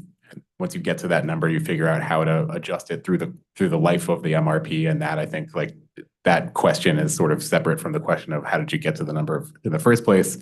But obviously, we would be very interested in making sure that number is right in the context of the rate case, which would require a much more detailed drill down than certainly what's in the FERC Form 1 or even in these filings, I think. But I think we agree with what the utilities are saying on this. Thank you. So a question for OCC. Still on UPA 44 attachment 1. If a K-bar was established, should all capital plant addition programs be allowable? Should there be any criteria such as the nature of a program, a cost threshold, be used to determine allowability of investments included in a K-bar? Yeah, I think this gets back to what I said before, the last thing I said, which is that we think, not sure mechanically how you do it. It's going to take a lot of work, but I think conceptually what makes sense is to have a mechanism like a K-bar be capturing what's incremental to a level that's already in base rates. And the ways, because we don't have that system in place now, so I'm just making sure, not suggesting the utility should have done anything differently, but the way that that plant is currently booked doesn't make it easy to kind of parse that out. Like Eversource uses a system as reflected in UPA 44, and it's similar to the way that we see plant reflected in like the ESI filings, where there's a distinction between core capital and resiliency and reliability. I think that's, it's maybe kind of getting generally, like you could kind of start the conversation from that distinction, but I think it would need to be more granular. Particularly, I mean, like one that jumps out to me right off the get-go is IT is in core capital. And we know from being more granular and sort of seeing like what's driving costs up moving forward for the kind of incremental investments that are necessary as we move over in time. IT is a big a big driver in that. So not suggesting, again, not suggesting that there's a problem with IT currently being in core capital for the system we have in place now, but that might be an example of we talk all the time about necessary incremental IT investments that are necessary for things like our clean energy programs.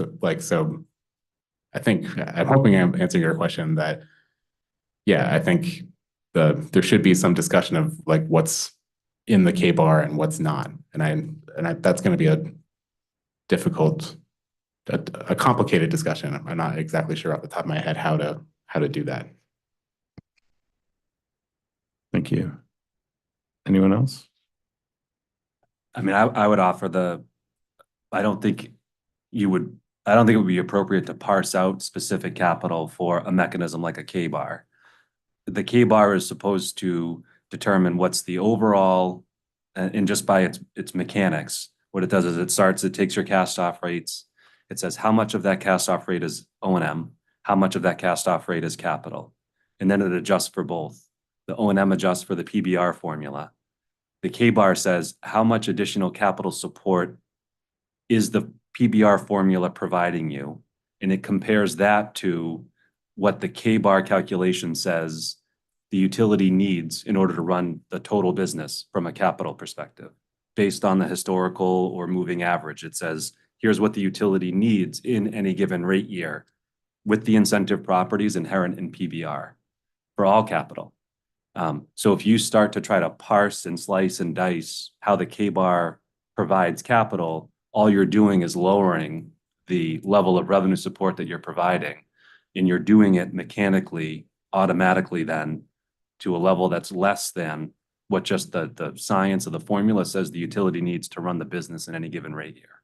So if you start to pick and choose certain categories of capital investment that's going to be allowed for recovery in the K-bar, knowing that there's other capital investment that's not provided for rates anywhere else, you're just degrading the revenue support that's provided, which would have less of a rate impact on customers through the K-bar, but it's going to automatically result in the utility, unless the utility can actually stop spending on those other things or cut headcount or cut expenses elsewhere, then again, the return's going to decline, which is going to mean a rate increase for customers into the future at a future rate setting period. So I don't see, from the science perspective or the pure theoretical perspective, how you could ever cut the types of capital that are allowed for the recovery through a K-bar type mechanism and still get to a place that gives the utility that opportunity, to earn its authorized ROE to attract necessary capital. It's just going to it's going to be lopping off something from the equation, resulting in something other than that. I'll just add that I agree with Mr. Horton that I think in no circumstances would it be appropriate to wholesale omit a certain type of capital from the rate-making formula. I think depending on the specific facts and circumstances of each proceeding, it's conceivable that there is maybe not a particular type of profile, but a particular profile of capital spending. That means there's a type of capital investment that is not captured in K-bar, but rather via separate capital tracker. And I think we've seen some examples of that in other jurisdictions. For example, Alberta, I understand, has both a K-bar mechanism and then also a separate capital tracker for projects that are extraordinary and meet certain criteria that have evolved over the various generations of PBR plan. I described how in Maine, they've in the past used something that is not technically a K-bar, but conceptually analogous. And in our most recent rate case, when we performed that historical staff's attrition technique calculation, one of the other elements of that case was that Maine at that time was trying to incentivize the rollout of broadband throughout the state. And so CMP had to invest a lot in making certain of its poles ready to facilitate broadband attachers. And given the newness of that business activity and also the rapid pace at which it was escalating, we had proposed carving out that capital and then separately tracking it. Now that case was resolved via a settlement, so that didn't end up part of the ultimate resolution, but it's conceptually analogous to that Alberta resolution. And I understand Ontario does not have a K-bar mechanism, but rather affords utilities various options for different types of rate-making PBR plans that they can propose. And I understand that the reason they afford that flexibility to utilities is that different plans might make sense for different spending profiles. If a utility has relatively consistent year over year capital spending profile, a K-bar, one approach might be more well suited. If it's lumpier, more starts and stops, a different approach might be well suited. I agree, in no circumstances could we just omit capital from the calculation, because that will degrade the utilities return in a way that does not comport with the statutory requirements in Connecticut or rate making theory or the best interest of Connecticut's ratepayers. But could I see instances based on the specific facts and circumstances of that case where it's appropriate to apply a capital tracker for a certain subset of the company's capital? Potentially.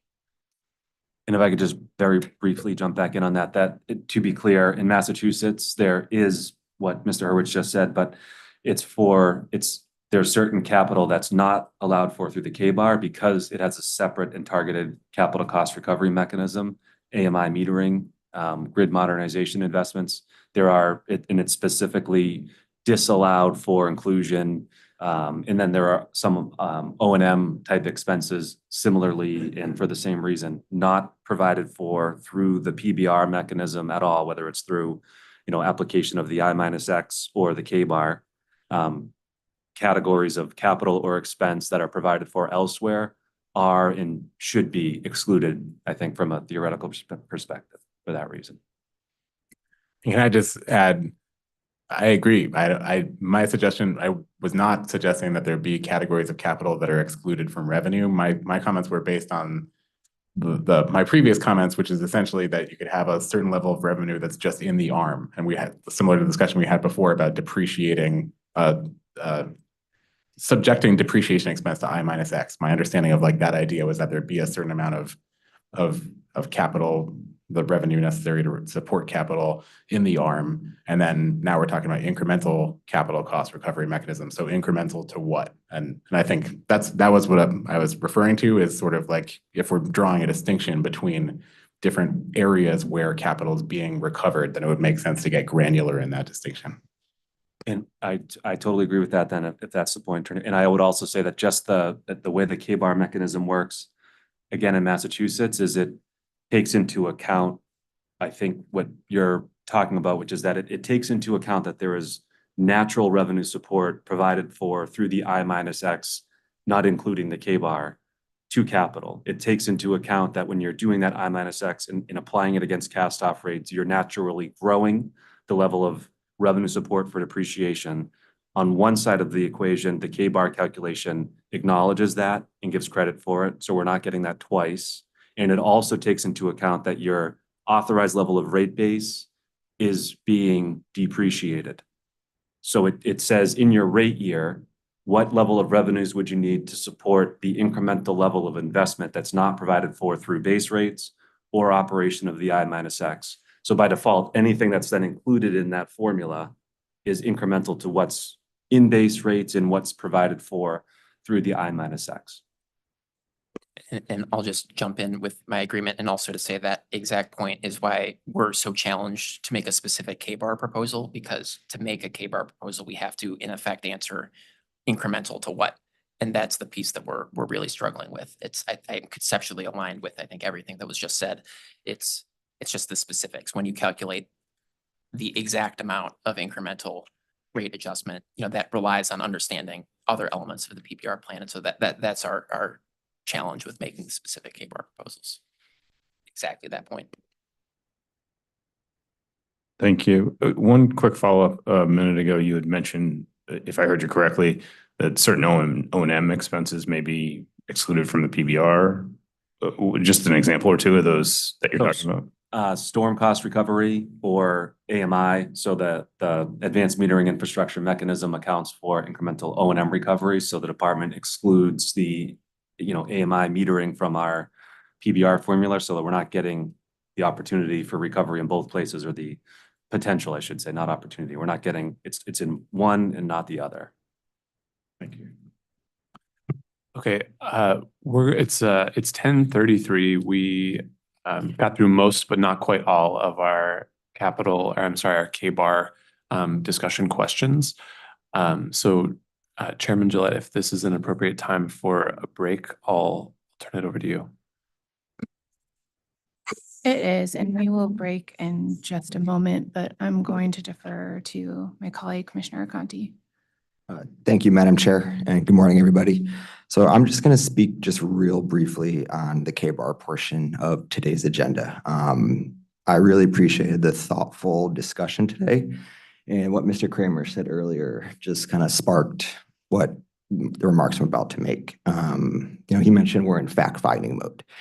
And as a new commissioner, I am especially in fact-finding mode. And I want to say that these interrogatory questions are just very, very important. Speaking just on UPA 54, I did find Eversource's interrogatory response to that helpful. I was a little disappointed in UI's response to UPA 54. Both companies employ a lot of really talented people, and the answers to these questions spark a lot of good questions and dialogue, but we need very thoughtful responses to these interrogatories, especially for someone like myself who is doing a absurd amount of reading to play catch up to not only this docket, but many others. So I want to thank the chair for allowing me to make some brief remarks before break. Thank you. And with that, we're going to take a 10-minute break. We will resume at 10:45.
Okay, we can go back on the record.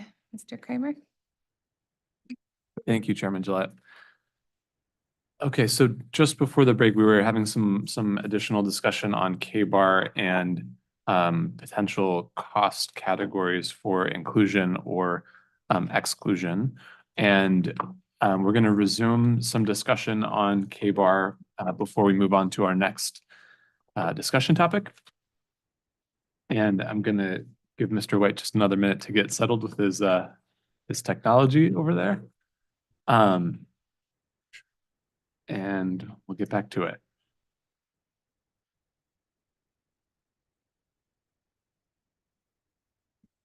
Thank you.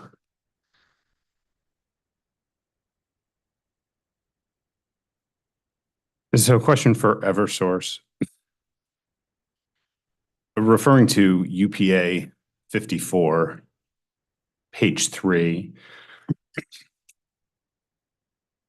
Eversource states the K-bar operates to provide an allowance to cover annual plant additions subject to a cap.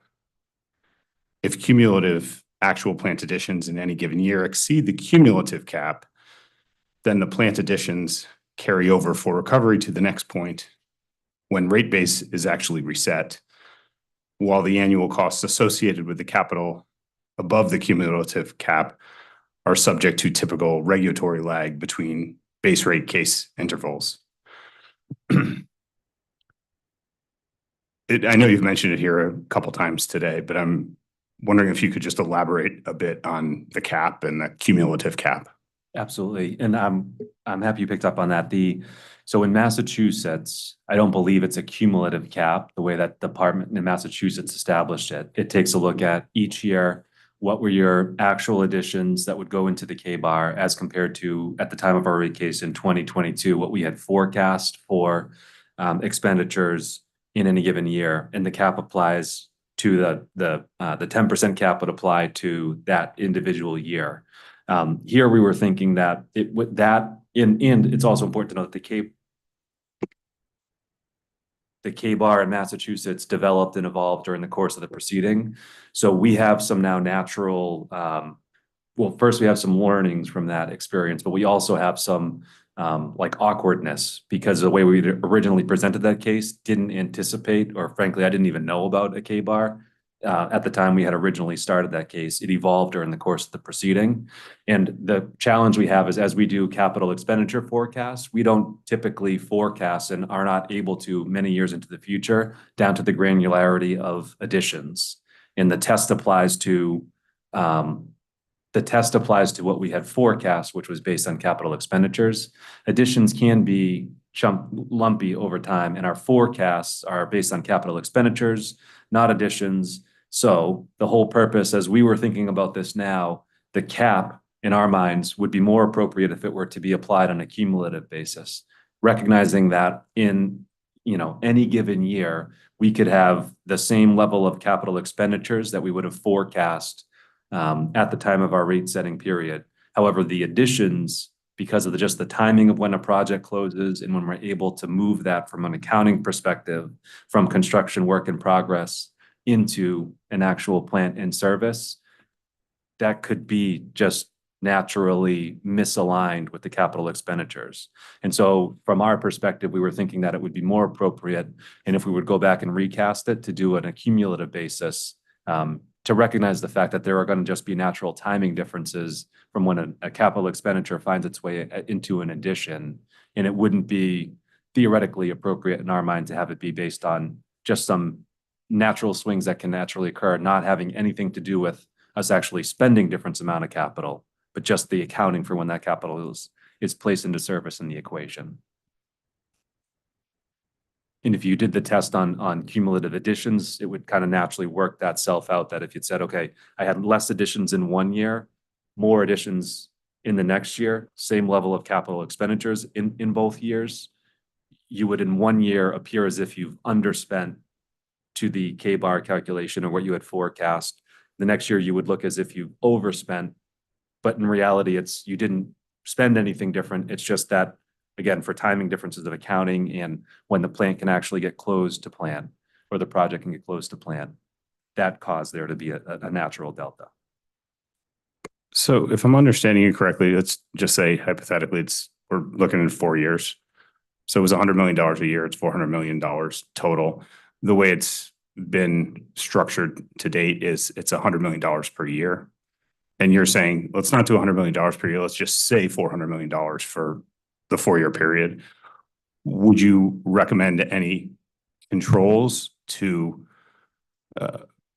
would you see any need for any controls to ensure that it's, about $100 million a year? Or doesn't go, it's not 10 million, all of a sudden 370 million in the 4th year. Yeah, I think that's a great point. And the control, so if we're taking the extremes, and I like to do that because it helps to test if something's working or not. So say it is $100 million a year of capital expenditures that we forecast. But just to your point, we had nothing in service in year 1, 2, or 3. Everything was still in progress and nothing went into service until year 4. I could see that being a troubling dynamic. And that we would have to develop, and I certainly can imagine we would be able to develop controls or a process to show, because really all we're trying to account for is that we're spending $100 million a year, but just through natural timing to permitting, paving, whatever, it's causing us to not actually be able to close that project until the next year. There are natural swings that happen, and those generally will offset one another. For these natural swings becomes bigger swings when you're talking about, and we're seeing this on the horizon with electrification, larger investments like substations. But putting that aside, if you're just talking about sort of a normal year and normal projects, you're going to have natural swings that wouldn't mean that we're overspending or underspending or trying to game any system. It would just be natural timing differences. So say all that to say is, I think there's absolutely controls that could be put into place, even outside just the earning sharing mechanism. That would overlay anything that we're doing. I think I'd just have to think about what exactly that would mean, unless I kick it to my colleague, Mr. Callan, and put him on the spot if he has any thoughts. He's coming up, so he may. I'm John Callan. I work with Doug at Eversource. I would say the K-bar, because it relies on history, it's inherently kind of capturing that. Like, you're not getting, if you put $100 million the year before you file for rates, it's not really actually getting into your K-bar rate base until 2 years later. So there's an inherent lag built in, plus it's averaged. So I think it's kind of got the mechanical, the way it's built mechanically has safeguards in it to prevent any kind of, like Doug said, like any gaming or something like that. Thank you. Anyone else on cap or what we were just discussing about controls? I guess if I'm permitted to ask a question, I'm a little confused because my understanding was that K-bar in Massachusetts, that the cap and the revenue allowance is tied to plant entering service and not CapEx. Is that accurate? It is. What I was describing is the measure that it's looking at, though, was based on a capital expenditure forecast that was made at the time of the rate case. And generally, the capital expenditures at least I assume, aligns with plan additions, but especially when you have major substation investments and things like that that are highly complex and large, chunky investments, there can be very different, large differences between CapEx and addition. So all I'm saying is that the cap that's applied, it's based on looking at a capital expenditure forecast, applying against planned additions that just has a natural potential for there to be differences. Even if we're spending at the level of capital that we had projected, the additions may be different. So it just causes, I think if I were to do it over and if Pure is going to adopt a K-bar, I'd be arguing that we try to limit those differences. Now, historically in Connecticut, we do present the capital expenditure forecast in a plant addition forecast. So I think that would naturally lend itself to having, you wouldn't have that difference or distinction as we had in Massachusetts. But that's all I was trying to say is we would need to ensure there was some protection or control. The idea of it being that we're not overspending the budget significantly without good reason or underspending the budget significantly and having customers pay for it. I think Mr. Callan pointed out a good point that I was overlooking, which is that if we're underspending from an additions perspective, that will naturally flow in and provide less revenue support through the K-bar. And I think that's an important consideration to take into account too. Yeah, I would just add that I agree it doesn't make sense to me conceptually to tie, like if the intent of the cap is to protect ratepayers from the amount of exposure they have on an annual basis, tying it to CapEx doesn't make sense. I mean, I think in the aggregate over a 40-year period, there's a relationship between CapEx and the amount of revenues that have to be recovered from ratepayers, but there's so much complexity, not only in terms of timing, but also in my mind, in terms of depreciation, like what you're building, right? Like the amount of the speed at which a particular asset depreciates is also going to be affected by the distinction between CapEx and actual rates. So I agree that it sounds like a strange idea to design a cap that's like directly connected to CapEx specifically. Thank you. Seeing no hands, Laura? I had a couple of questions on Eversource response to UPA 54. Some of them are just clarifying ones that I'm guessing will be straightforward.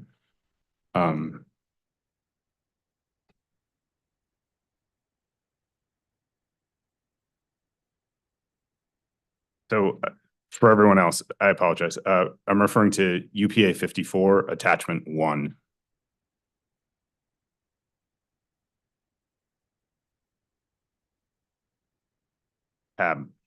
Tab 4, cell B28, line 20.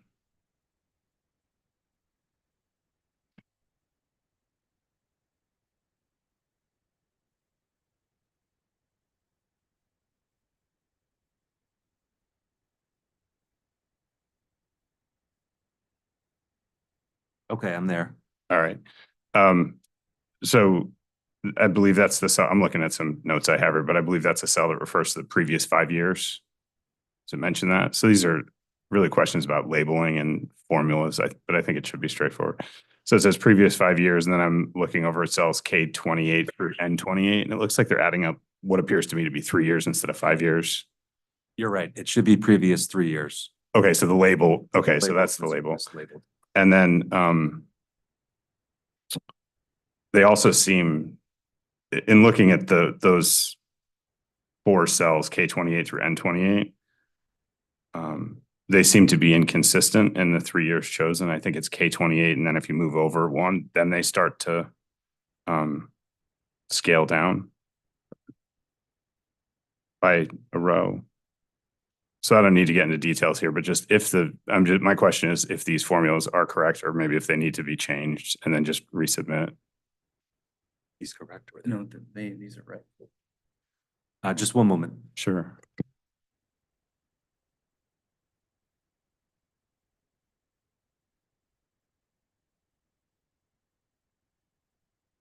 So the difference in the formulas is due to what we know when. So Okay. in this example, we are filing in 26 for rates January 2027. So at that point in time in 2026, we know our actual plant additions through 2025.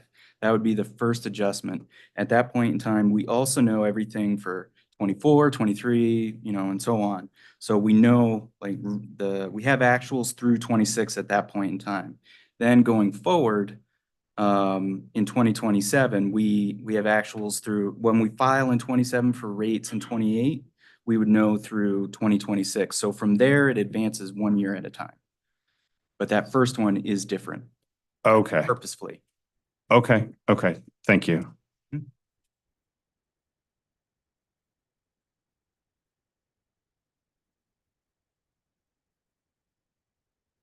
Okay, I think that's Right. So we know. okay. So that was intentional. So thank you for that. So I'm with Laura. So we're gonna stay on UPA 54 attachment 1, and then just to highlight tab 1, the tab named 1 UPA 54 summary.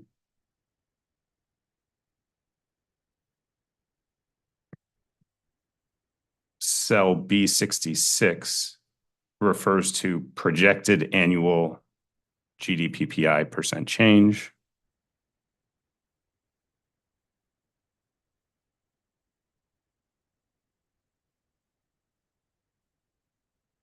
And then a different tab, 10 GDP, provides two types of inflation. What appears to me to be actuals through the test year and forecasts subsequent to the test year. On the topic of how inflation relates to a K-bar, how do you see inflation being used over the course of an MRP? The way that the mechanism works in Massachusetts and go ahead. Well, so what I'm looking for is you can refer back to Massachusetts, but also keep in mind Connecticut, we can do it differently. Yeah. So No, and I'm only referring to Massachusetts because that's the extent of my knowledge on the K-bar. So the methodological basis, I would say, for the K-bar in Massachusetts takes into account actual GDP PI, actual changes in GDP PI each year. And then it first says if I apply that to your cast off rates, again, and I mentioned this earlier, it effectively says if your cast off rates are $1 million, it applies the I minus X formula to that to determine how much does the I minus X give the utility for revenue support for O&M and capital. And it basically splits that out separately in the calculation. And then the K-bar picks up for the capital piece from where the I minus X leaves off. So the actual GDP PI comes into account in the PBR formula and in the K-bar because it looks and says, what is actual GDP PI, which informs the I minus X element of the PBR adjustment. And then the K-bar says what additional revenue support, if any, is needed above and beyond what that I minus X provides for revenue support. But it's based on actual GDP PI, over the course of time as calculated in Massachusetts. And again, I only say this to say the timing is it looks at the most recent 4-quarter average, as of the end of Q2 in the year prior to the rate year. So we make that filing in the fall for the quarters ending June 30th of that same year. That's what goes into effect on the following and upcoming January 1st. And then the K-bar calculates the incremental amount necessary that's not provided for through that formulaic I minus X, application to the cast off rates. Just to follow up then, in the tab that we're looking at here, then can you speak more to the role of forecasted inflation, forecasted GDP PI? It would only to give a sense of, based on the forecast, what would the I minus X revenues be and what would the K-bar revenues be based on forecasts at the time. This would only result in rate changes to the extent that both things become actual, both things being actual plant additions that are forecasted and then the actual GDP PI change.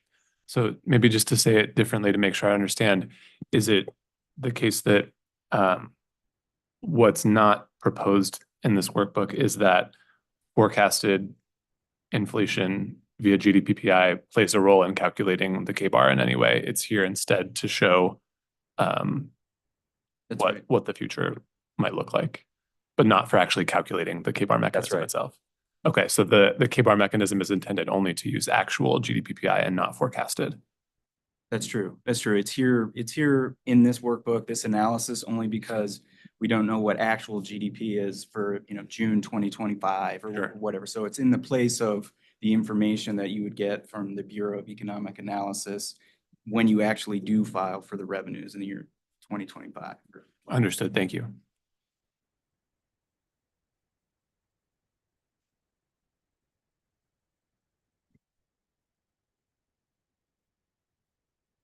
Was any other comments on okay.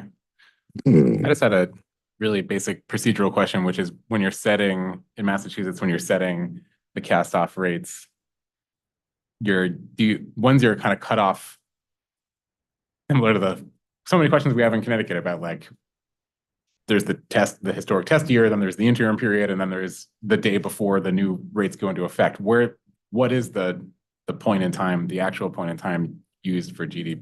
What's the GDP PI touch point for setting in the cast off rates? Okay, so that's actually more similar to conversations we've had previously, Attorney Will, where the very similar, I think, to the way that Connecticut does it, except that, so the utility has the burden to prove that the rate year adjustments are known and measurable and meets the regulator standards and has, very strict, just like in Connecticut, standards as to what applies. In Massachusetts, the inflation really only comes in to what's called the residual O&M in Massachusetts. So that's the only time that that comes into place. I'm actually blanking on Massachusetts standard for how it does that. I believe the way that it's historically been calculated is when we present our case initially, we do so based on I would have to go back and we can read it in the order. But what I know is they have allowed for adjustments during the pendency of the proceeding based on actual, GDPPI changes during the course of the proceeding, so that the residual inflation adjustment has been adjusted both upwards and downwards based on actual changes in inflation. But what I was just not remembering is if in our initial application, if we would rely on a forecast or actuals in the rate setting process, they would rely on the actuals through a point in time during the pendency of the proceeding. But it really, like I said, only would apply for that amount that we're not specifically able to justify. And just like in Connecticut, there's skepticism over how much that residual O&M should be. Have we met our burden that residual O&M will increase, and is inflation a good factor? That's always going to be a subject of debate in the cast-off rate.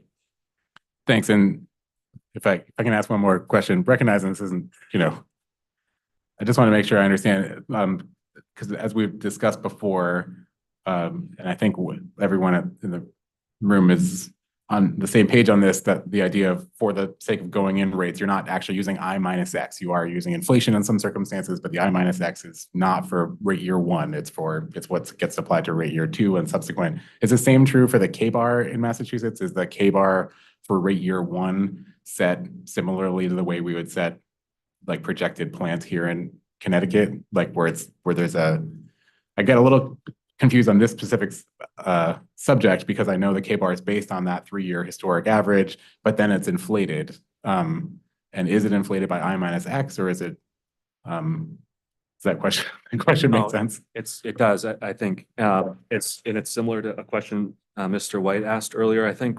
So what happens in Massachusetts, or what happened historically, is in setting the cast-off rates for rate year one, so like the first day after the rate case, there's no PBR or I minus X. It's pure, I would say, identical to the objective of a rate case in Connecticut as we know it here, which is to set rates in rate year one that blah, blah, blah, give us that opportunity to earn.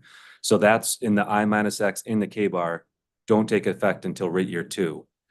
But then in the calculation of the K-bar, it takes those cast-off rates and it splits it up, and it says how much is O&M and how much is capital.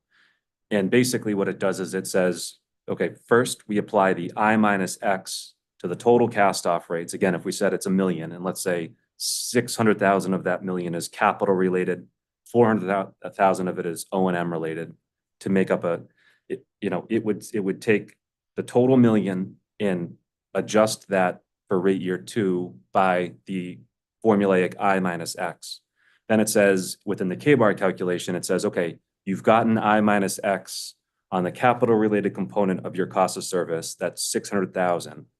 So you've gotten some modicum of revenue support for capital.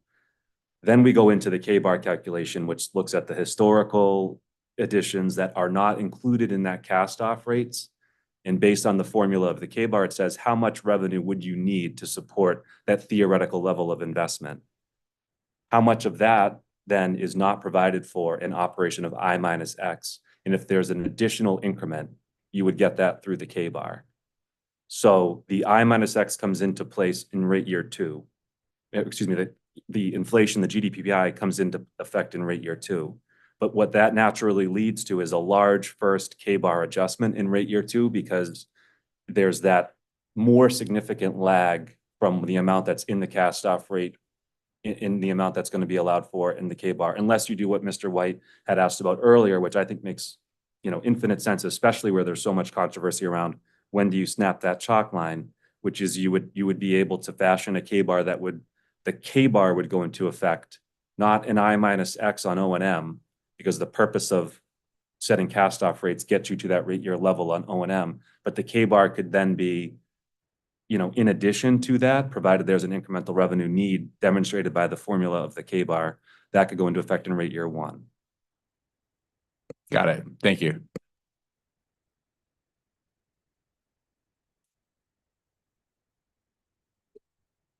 Thank you. And I think this is probably going to be my last question on K-bar. For OCC, are there any other cost containment incentives or design choices that the authority and participants should consider to strengthen affordability with the potential K-bar mechanism? Man, that's a tough one. I mean, not that I have a problem echoing Mr. Hurwitz, who I greatly respect, but I don't want to frustrate the authority by sending the same message that in my mind, it so much depends on sort of what the baseline is, like what exactly the K-bar looks like. And yeah, generally it's about, in my mind, that balance between, it's like we're trying to hit the target of what's actually necessary, with the acknowledgement that spending is actually necessary. And we want to make sure that there's enough revenue support for what's necessary and also not too much, which I know is, not a helpful answer to that question. I think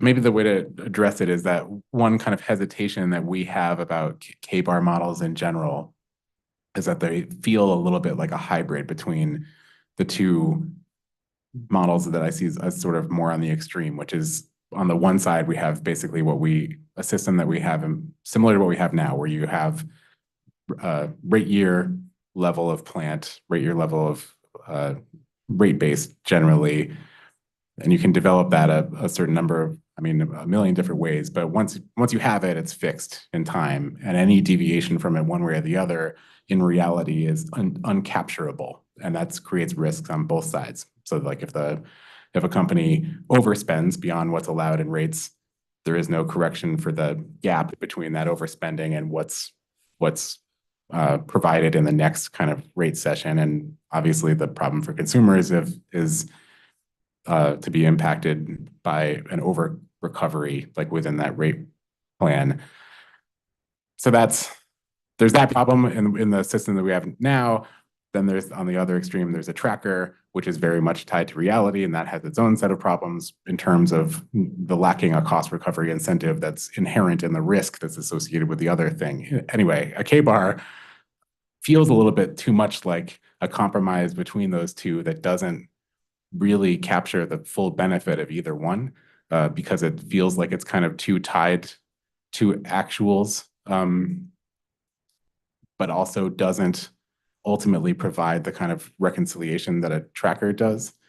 And I'm not sure, without really understanding, I think maybe from my perspective, the issue is there aren't a lot of them out there. We have Massachusetts to look at, and we have Alberta to look at, and it's hard to tell. It's hard for us to really get a handle on whether that gut reaction is right, like whether this is not better than either of those other options and therefore maybe worse, or if we're just not seeing something. So again, totally unhelpful response, but that's what I got.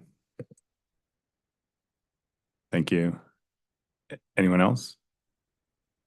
I just wanted to very briefly respond to the new commissioner, Mr. Arconti, and I know it's been a few minutes, but I just wanted to apologize. It is not our intention to disappoint. It's not UI's intention to disappoint, and I know it's my name at the top of that response, so it's not my intention to disappoint either. We believe in the promise of a well-designed PBR, and I just wanted to thank you for your constructive feedback, and we will work with that. That's all. Could I opine on the prior prompt? Yeah. I think, to me, I think the other jurisdictions that have embraced performance-based rate making also accept that ROE is a good measure of whether or not it's working or how well it's working. And I think have an appreciation for the fundamental incentive of a PBR framework is that you're giving the utility the incentive to pursue efficiencies wherever they can find them. That could mean spending less in an expense category than what was set in rates. That's the whole idea. That could mean spending less on capital than what the K-bar would provide or a forecasted rate year would provide. The utility should be incentivized under, I think the other jurisdictions that have adopted PBR have embraced that fundamental notion. And so then the earnings sharing mechanism provides the pivotal control to ensure that things aren't getting out of whack from a customer perspective. But it does require the regulator to trust that the utility is going to have that incentive to pursue efficiencies and to maximize the ROE. And that's a good thing for customers. I don't know that we have that here in Connecticut, but I think that is the launching pad.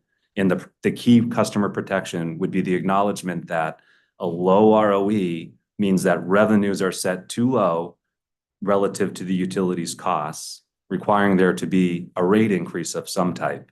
And I don't, just to go back, I almost jumped out of my chair and I apologize, Attorney Wheel. We don't have a guaranteed return at any level, whether it's positive or at any level. We don't.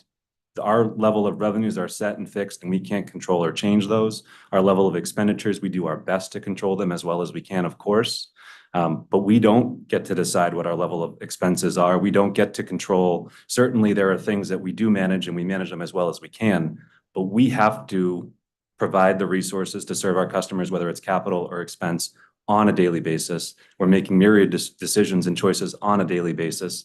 And I think that ultimately is what's going to have to be accepted for PBR to work, which is that we're trying to come up with a framework that gives the utility enough, but not too much. But then there has to be trust and acknowledgement that when we're doing that, we need to give the utility the leash to manage the company and know that they're going to do so efficiently and effectively. And the ROE as being the key measure that if rates have been set too high under the PBR in some way, that the customer protection will be that earnings will be shared, but that they will still be better off in a future rate case because we've been incentivized to aggressively pursue all savings opportunities that we can. The rate making framework would provide that rates would be lower in the future than they would otherwise be, or lower in the future than if we had an alternative or cost of service basis that doesn't have that strong of an incentive. Thank you.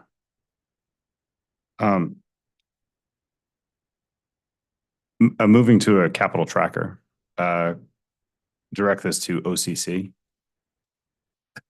OCC's written comments from May 15th stated the authority could consider adopting a narrowly defined capital tracker with well-specified conditions and oversight requirements.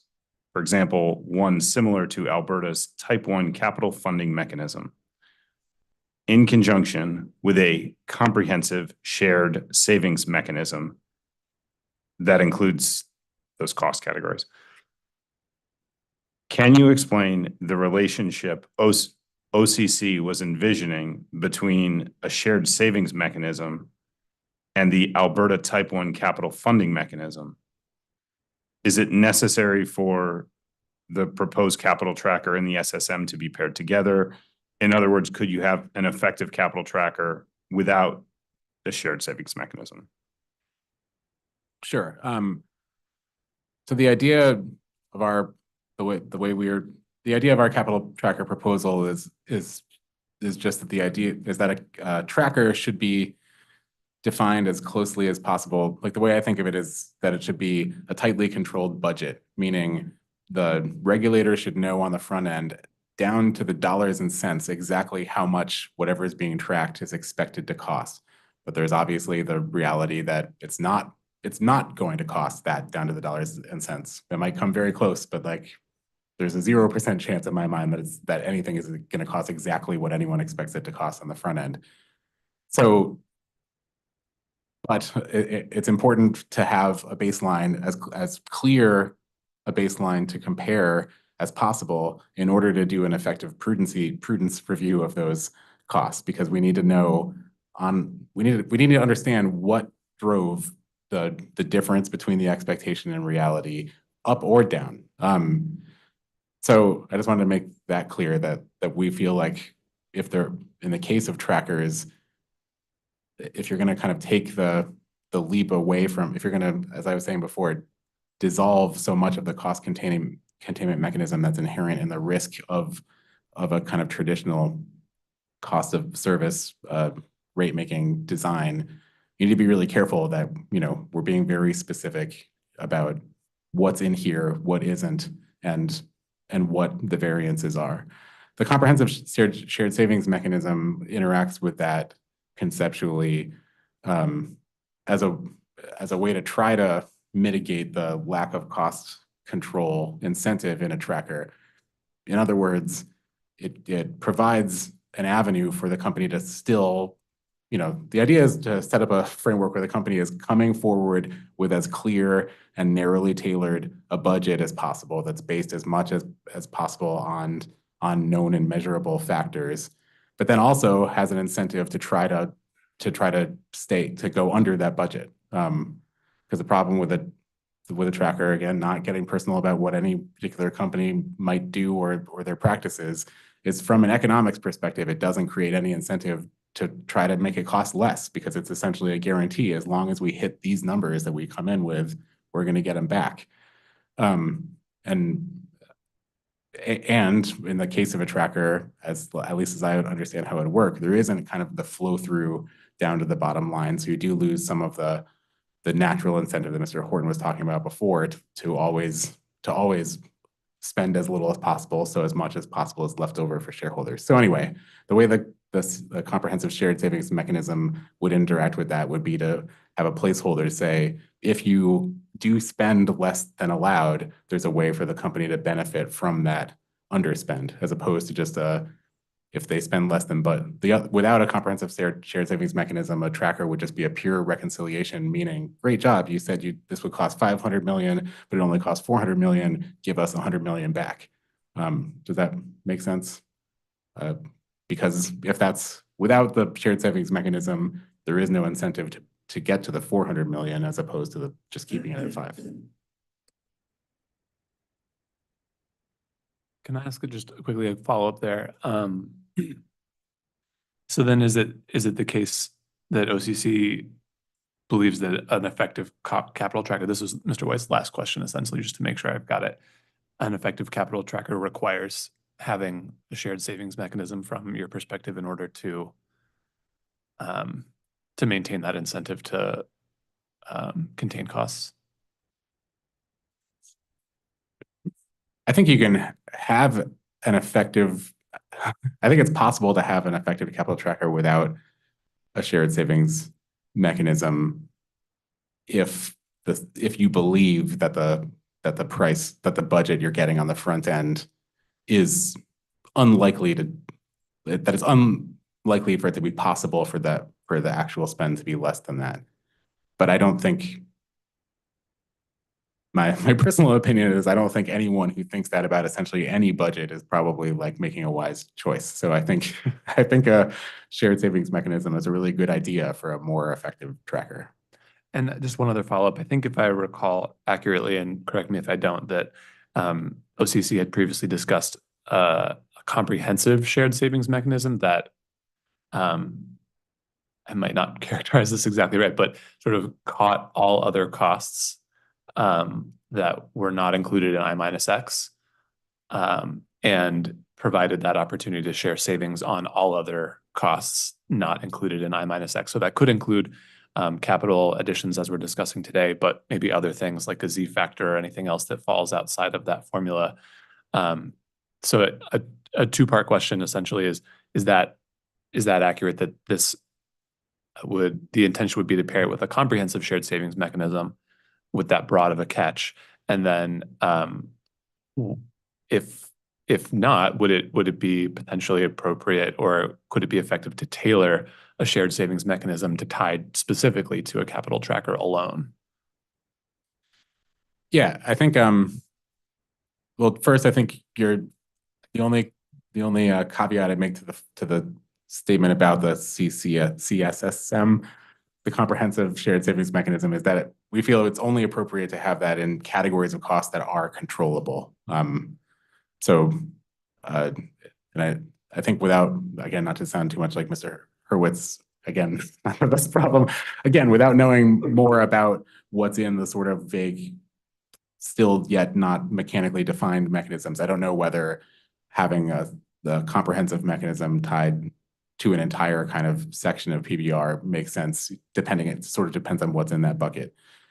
Second, I think you would, having an overall shared savings mechanism across the entire kind of revenue requirement that is controllable by the company would fix the, it would have, I think, an impact on the lack of cost control incentive within a tracker, but it would be less specific. So I think you would get more, I would expect that you'd have more confidence in the cost control incentive being of maximum effectiveness the closer it's specifically tied to what you're trying to achieve. In other words, if you're an overall comprehensive shared savings mechanism does create a cost savings incentive across the entire gamut of everything that's in it, which doesn't, sharpen that cost control incentive specifically to any particular piece of what's in that bucket. Thank you. Mr. Horowitz? I actually had a follow-up question for Attorney Wheel. Thank you. I had just a follow-up question for Attorney Wheel. I understand totally wanting the utility to have an incentive to control its cost. And I notice here in these written comments, you reference Alberta's type 1 capital funding mechanism. And my understanding is that is for, like, I don't have all the exact words, but extraordinary capital investments. And I know I've seen capital trackers in other jurisdictions for things of that ilk, whether it's AMI, something broadband related. It's very circumstance specific. So I was just curious if you had any thoughts on to what extent do we have to define the cost control incentive in this proceeding, or to what extent can we, make that, again, a circumstance specific determination? It strikes me that, our ability to control costs might differ depending on, the nature of thing we're trying to track. So just if you had any thoughts on to what extent is that, it makes sense to me that that is a valid question, but to what extent is that a question we have to answer for once and for all in this proceeding, in your view? Yeah, good question. And I think I agree with the inference that it does make the most sense for all the reasons that I just said. It depends on what you're tracking and what you're trying to accomplish with what you're tracking. And for all the reasons that I said about our vision of a tracker being so specifically tied to what exactly is going on, it makes a lot of sense to decide at that point whether there should be and what one should look like with respect to a shared savings mechanism. But I think I will back up a little and say I think that's kind of true of most of what we've been talking about across all these dockets, is I think we're sort of just talking about developing tools that can be used in specific circumstances. So yeah, I hope you understand that caveat, that I think like what we're suggesting, I think in most of the things that we've suggested in these dockets is this could be a concept that could be applied if it makes sense in a particular rate case. Would it be fair to draw an analogy to how Ontario offers 3 different proposed rate plan? I know that's not what you just said, but 3 different tools available to the utility depending on their specific circumstances. Yeah, I'm not familiar with that. But it sounds like it's kind of a slightly different thing where it's not like if that's something where what the utility chooses to do like within the rate year is a choice of different options. I don't know, that also might work depending on what exactly you're talking about or not, but that's not exactly what I mean. I think I think what I mean more is that something like if you're building a tracker for something as specific to like an AMI rollout, that maybe it would be a good idea to have a shared savings mechanism within that conversation. But if you were having a tracker that was kind of less specific and of a broader category, I can just think of, there could be circumstances where a particular tracker, it might not make sense, or what the mechanism looks like might be different. I follow, and I didn't mean to ask you to opine on something with which you were unfamiliar.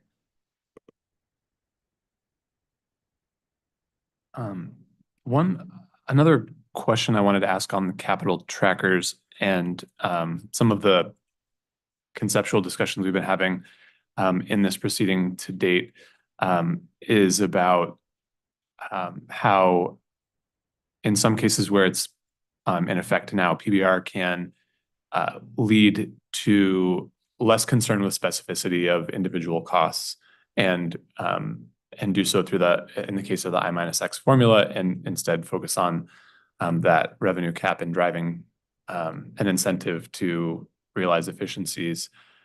And my question is whether if Connecticut were to go in a direction of the I-X formula as stated in the straw proposal, but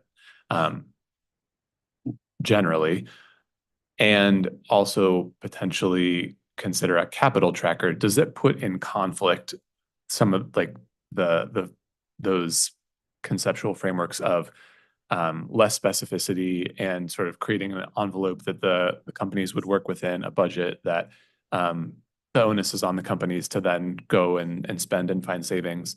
But then on the other hand, for capital, if we're saying, no, this is a very specific itemized budget that we're looking at line by line, is it possible that having two sort of different approaches within a single multi-year rate plan construct could lead to some unintended consequences or some conflict in the way that the companies are incentivized, the way the companies operate? So it's a sort of theoretical question, a conceptual question, but I'm wondering if any of the folks around the table have wrestled with this and have some ideas to share. I think it's a great question and it's a great discussion. I think, so basically what that would leave you with, I think, is a paradigm where you'd have, back to the $1 million cost of service example, you'd have basically inflation or I-X for O&M, and then a capital tracker for the capital portion. So the 600,000 that's you'd have. And I think that can definitely work. In fact, not to keep going back to Massachusetts, but in Massachusetts, back after the Green Communities Act in 2008, where revenue decoupling was legislated to take effect, that's what each utility proposed in sequential rate cases. And the department at the time was not comfortable with that. Each utility came in and said, we need inflation for O&M and a capital tracker for all of our capital. And through a lot of different rate cases, the department didn't get comfortable with that, ultimately landing on PBR, but after first having a pit stop for a capital tracker. The problem I see is just what you said. I think that can work, but I think one of the benefits that I see, if we could ever get there, would be that you are trusting the utility to go and run the company and manage all the pressures on the company, manage all of the to be determined metrics in REO2, and to manage the IDSP in REO3. Take all that into account and make the best decisions on a daily basis on how to serve our customers well, using the resources that are provided through operation of the PBR formula. And I think so you could get to that framework, and I think that could work, but that's going to get you to a place where you're having to do an annual review of the capital additions, and a prudency review annually, and that certainly can happen. But that's an administrative process and step that I think the promise of PBR would get you away from having to do. So I think it's just a decision to be made by PURA as to how much do you trust the utilities to go and run the business and take into account all of the inputs that we're having to reflect in our decision-making and to make good decisions on behalf of our customers. If you wanted to do an annual review of the capital, it certainly can work. I don't think it can, and I'm not sure if I'm understanding all of the OCC's proposal on the shared saving. I don't see how it could work on a targeted basis, having just a capital tracker for targeted recovery and not having something comprehensive to acknowledge all of the capital needs on the system. I just don't know how mathematically you'd get to the right place there. But if you're talking about having a comprehensive capital cost recovery framework, I think you could do that. But you'd have trade-offs of administrative efficiency, and I think you would lose those incentives, which I agree with Attorney Wheel.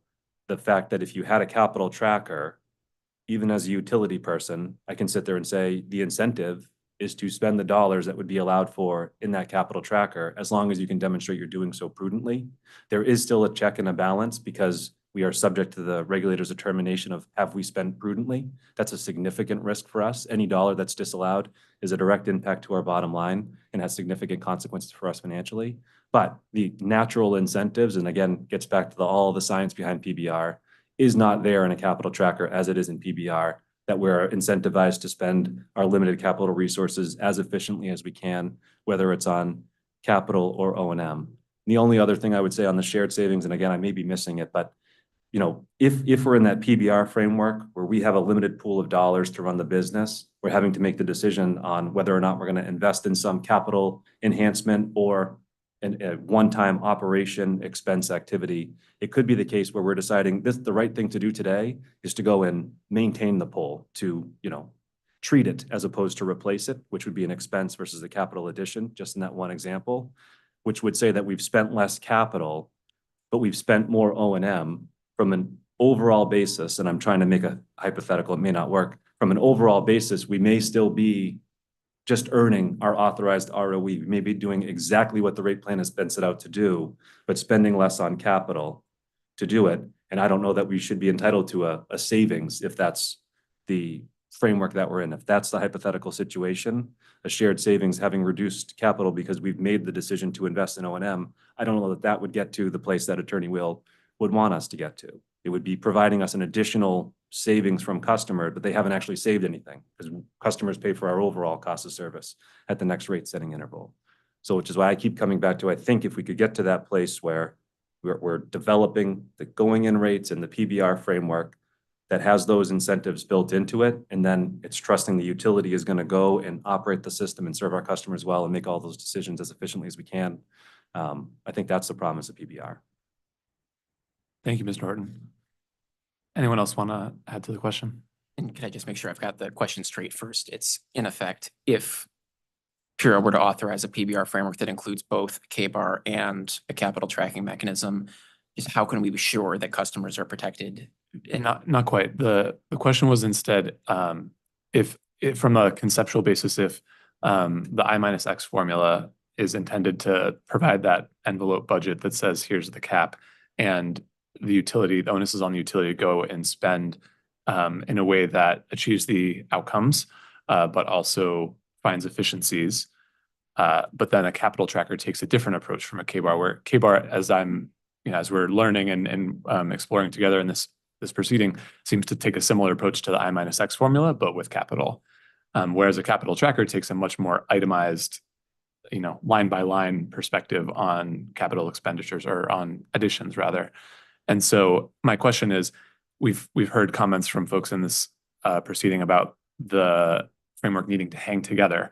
And so my question is, if that line by line, itemized approach of a capital tracker presents a conflict with the broader incentives in an I-X formula.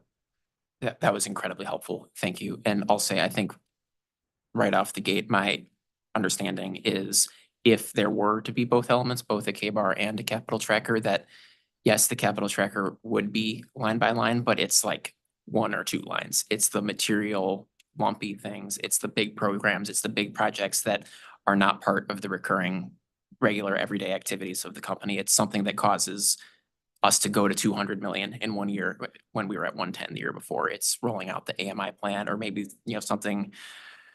And I'm just picking examples from other utilities, not necessarily that these are will be applicable to UI in the future. But I think it would be for a very discrete and specific element of our business that the capital tracker applies to, not everything overall. So I do appreciate and understand, I think, that tension you're highlighting, but, and this is kind of why I've harped on the importance of hanging together, is if both elements are going to be there, I think it would be appropriate for a capital tracker to be more Alberta style, very limited, very specific set of circumstances. But if the capital tracker is the only form of capital funding available, then I think it's a different answer. And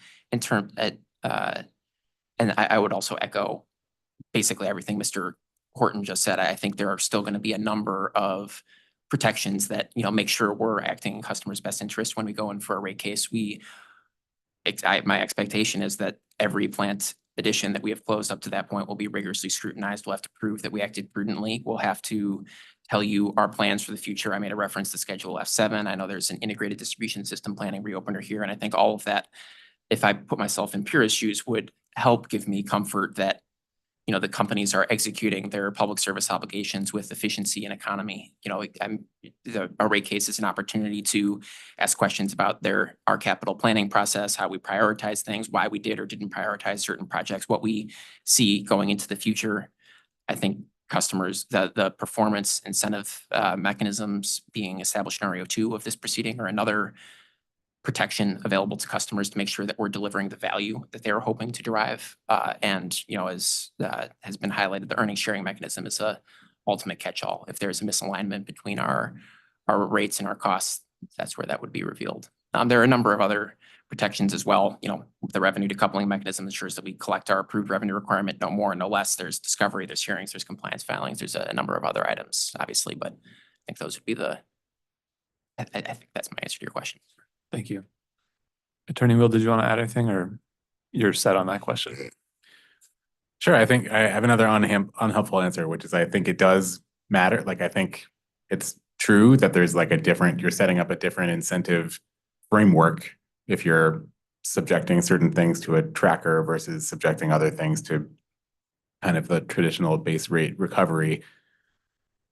So it matters. I think that needs to be part of the consideration of what goes into a tracker and what doesn't.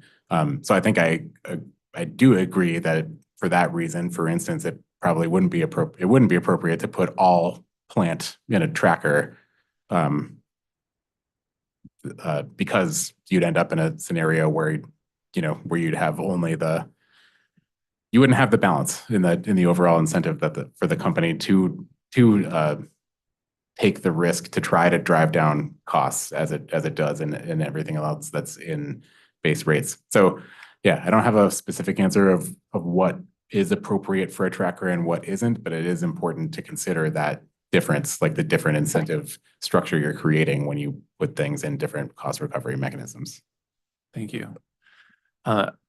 Attorney Goodman, just while we're on the capital tracker topic, I think it's most consistent or most related to the proposal that CIEC has put forth in terms of the net plant reconciling tracker example from New York. Is there anything you want to add to the discussion here on a potential capital tracker?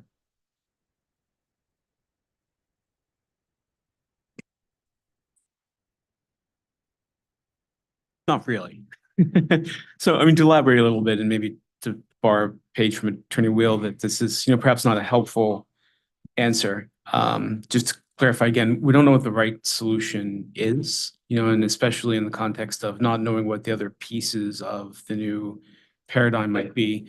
But we do think it's important to find whether it's a tracker or some other mechanism, and framework that really will help to control costs and to provide that incentive to the utility to control costs while also giving it the revenues that it needs. I think there are some formulations of the different elements to be put together, which we think, potentially could fall short.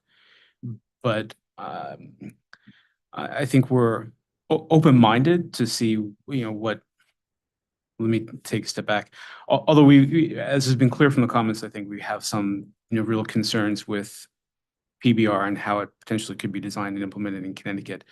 Are open-minded to the extent that recognize that there needs to be some changes, hopefully to help control costs and ensure we're on a glide path that enables the utilities to make the investments that are necessary, recover their costs, but also keep rates affordable and avoid, hopefully, the lumpy rate shocks that we see.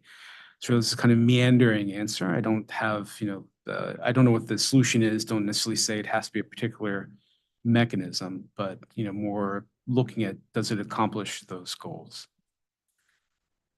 Thank you. I appreciate that.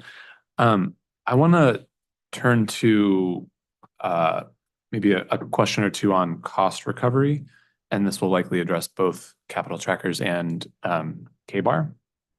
And to do so, this is a longer question, so please bear with me on this. So in response to UPA 53, we've been talking about 54. I want to turn to 53, please. OCC stated, referring to both capital trackers and KBAR, that no adjustment to customer bills would be made until after PURA has reviewed the relevant capital investments and deemed them to be prudently incurred. In response also to UPA 53, Eversource stated, once going in rates are set, the company would rely on the PBR framework and apply factors included in the PBR framework, i.e. I-X, K-bar, consumer dividend, et cetera, on a going forward basis, which adjusts the revenue requirement set in the going in rates on an annual basis in accordance with the framework. Now, if I'm understanding the two responses here, the 2 points accurately, it would seem that OCC is saying that capital additions would not go into rates until after a prudency review in the next rate case. And it would seem that Eversource is saying that the calculated capital additions would go into rates upfront with a prudency review to follow. So my two-part question here is,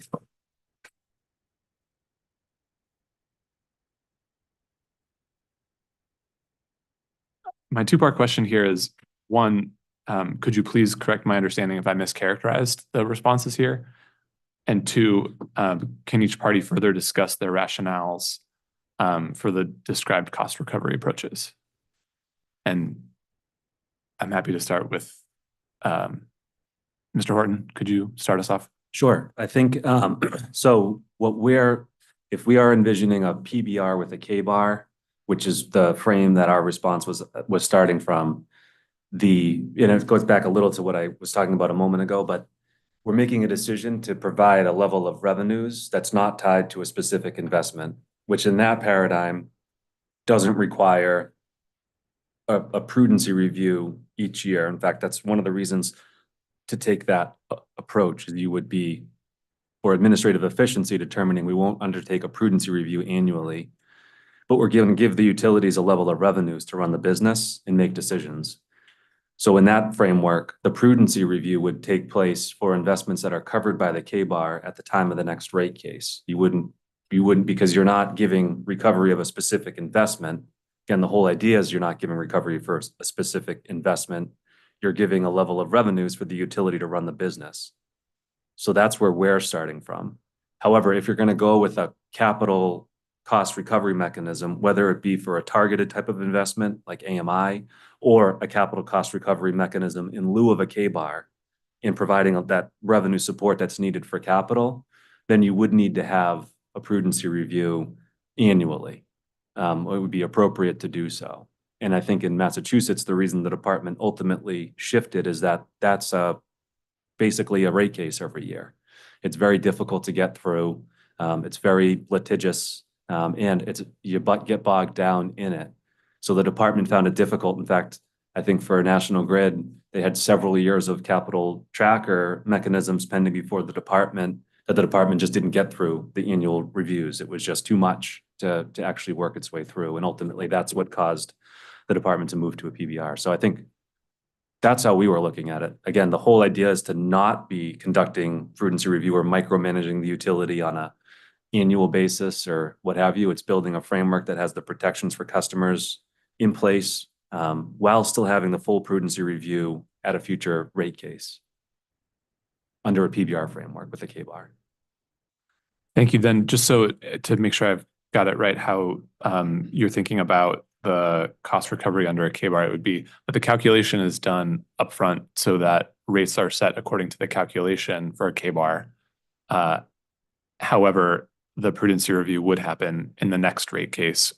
So essentially you're adjusting for the increase in capital additions upfront, but then after the fact are reviewing prudency of the actual investments that took place for which that calculation was anticipating, or which that calculation was effectively anticipating, not being tied to individual projects, but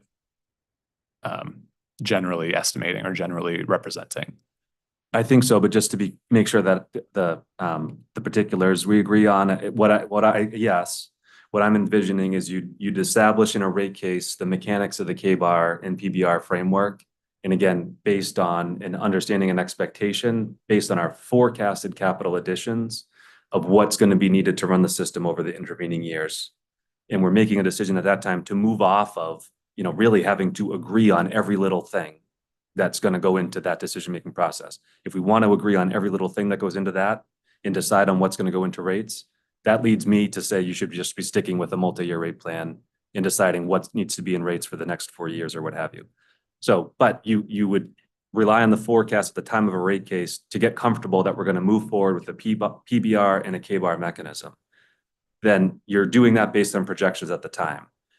However, in the intervening years that the PBR and K-bar mechanisms in place, you're still using actuals. You're using actual GDPPI, you're using actual plan additions, actual information from the FERC Form 1, so that the K-bar and the PBR are then really just the K-bar is informed by actual activity. But if that actual addition activity varies either up or down from what was forecast in the rate case, I wouldn't advise PURA to undertake a prudency review of that, provided it's aligned with what we thought would happen and something's not out of whack. In Massachusetts, the way that Massachusetts got comfortable is that with that 10% cap. And if the actual additions are in excess of that, automatically the amount above that 10% is not allowed through the K-bar, and the DPU could undertake a prudency review of the larger projects at that point in time, even if they're not in the K-bar calculation. But so the prudency review would still take place, but if our actual additions are aligned with what we had forecast and the actual, K-bar revenue is sufficient to allow us to extend the time between rate cases, there wouldn't be any need or reason or value, I don't think, in doing a prudency review each year and annually. You do the prudency review at the time of a rate case by reviewing documentation and decisions, et cetera, like what you do today. But that wouldn't then go back and change the level of revenues that were provided in the PBR term. Okay, thank you. Attorney Will, I want to turn to you in the question here. And first make sure that, did I characterize my understanding of the response correctly? And then also, could you speak to sort of the extent to which that vision is different or consistent with what Eversource just described? Sure. I think our response was maybe forgetting the nuance of the rolling versus fixed average on the K-bar. So I think because we had advocated for a fixed average to be the basis for the establishment of the plant that goes into the K-bar, that's what we were thinking in terms of, well, that level, the authority would evaluate the prudency of the plant in that historical average and be confident that I think I agree with Mr. Horton that what they'd be doing would be kind of taking a leap of faith to say, well, we're confident that that level of historical plant was prudent. So we're comfortable taking that fixed number in the past and applying that towards the future.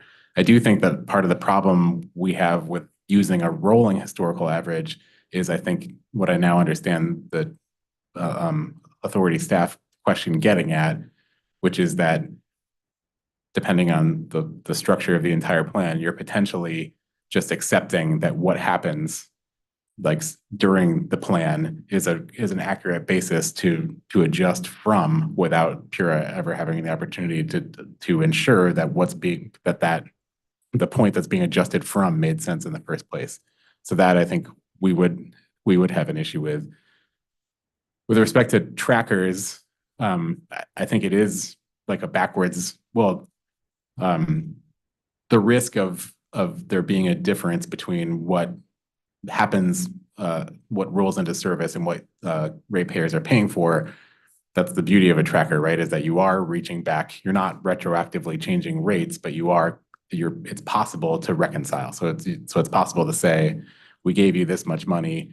We're looking back now and deciding that it only costs some different amount of money, and you can make an adjustment moving forward based on that.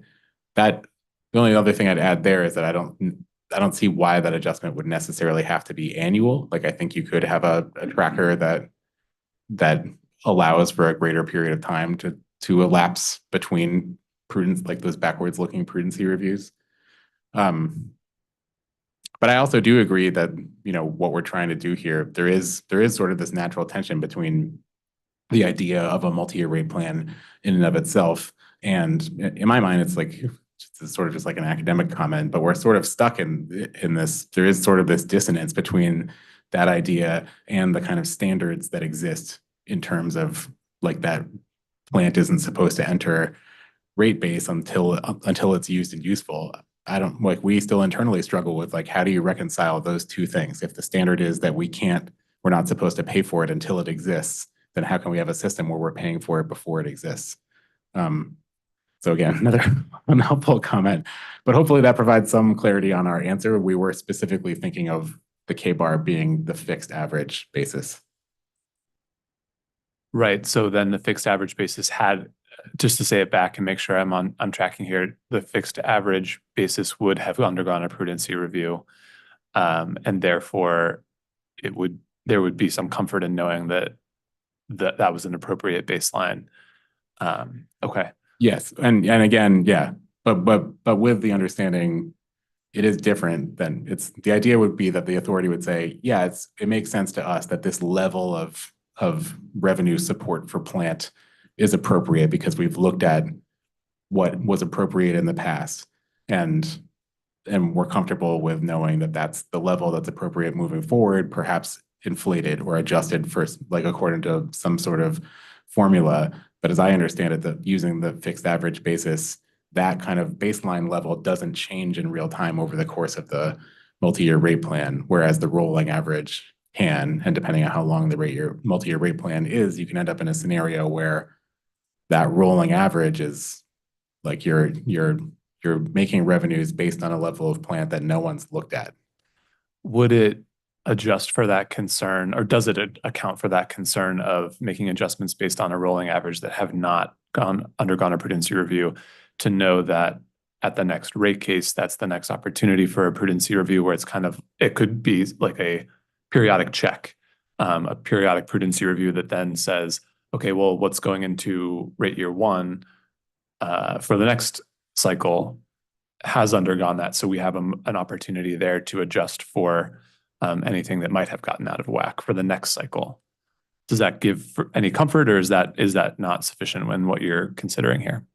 It helps. I think it's what we have now, right? Like that we design revenues as best we can for the future rate year based on what happened in the past, and then there is a gap of time between that and the next rate case. And I think at the next rate case, if that number has significantly changed with respect to plant, then the amount of revenue in order to support the plant that's come into service in that gap needs to be adjusted upwards. But there isn't really an opportunity to, it's possible to say, well, you shouldn't have built this or you shouldn't have built that. So we're reducing your revenue on a moving forward basis. So it like I said before, it helps, but it doesn't, at the end of the day, it does like leave some risk on the table for both sides, for both ratepayers and the company. So I guess from my perspective, I don't see how the K-bar model differs in that respect from what the practice we have now. Thank you.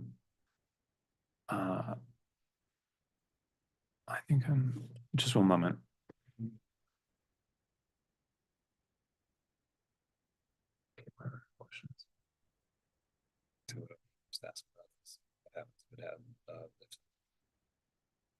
Okay, but no, let's keep asking. Yeah. Okay.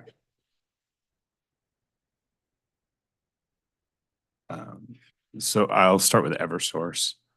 Refer to UPA 44, attachment 1.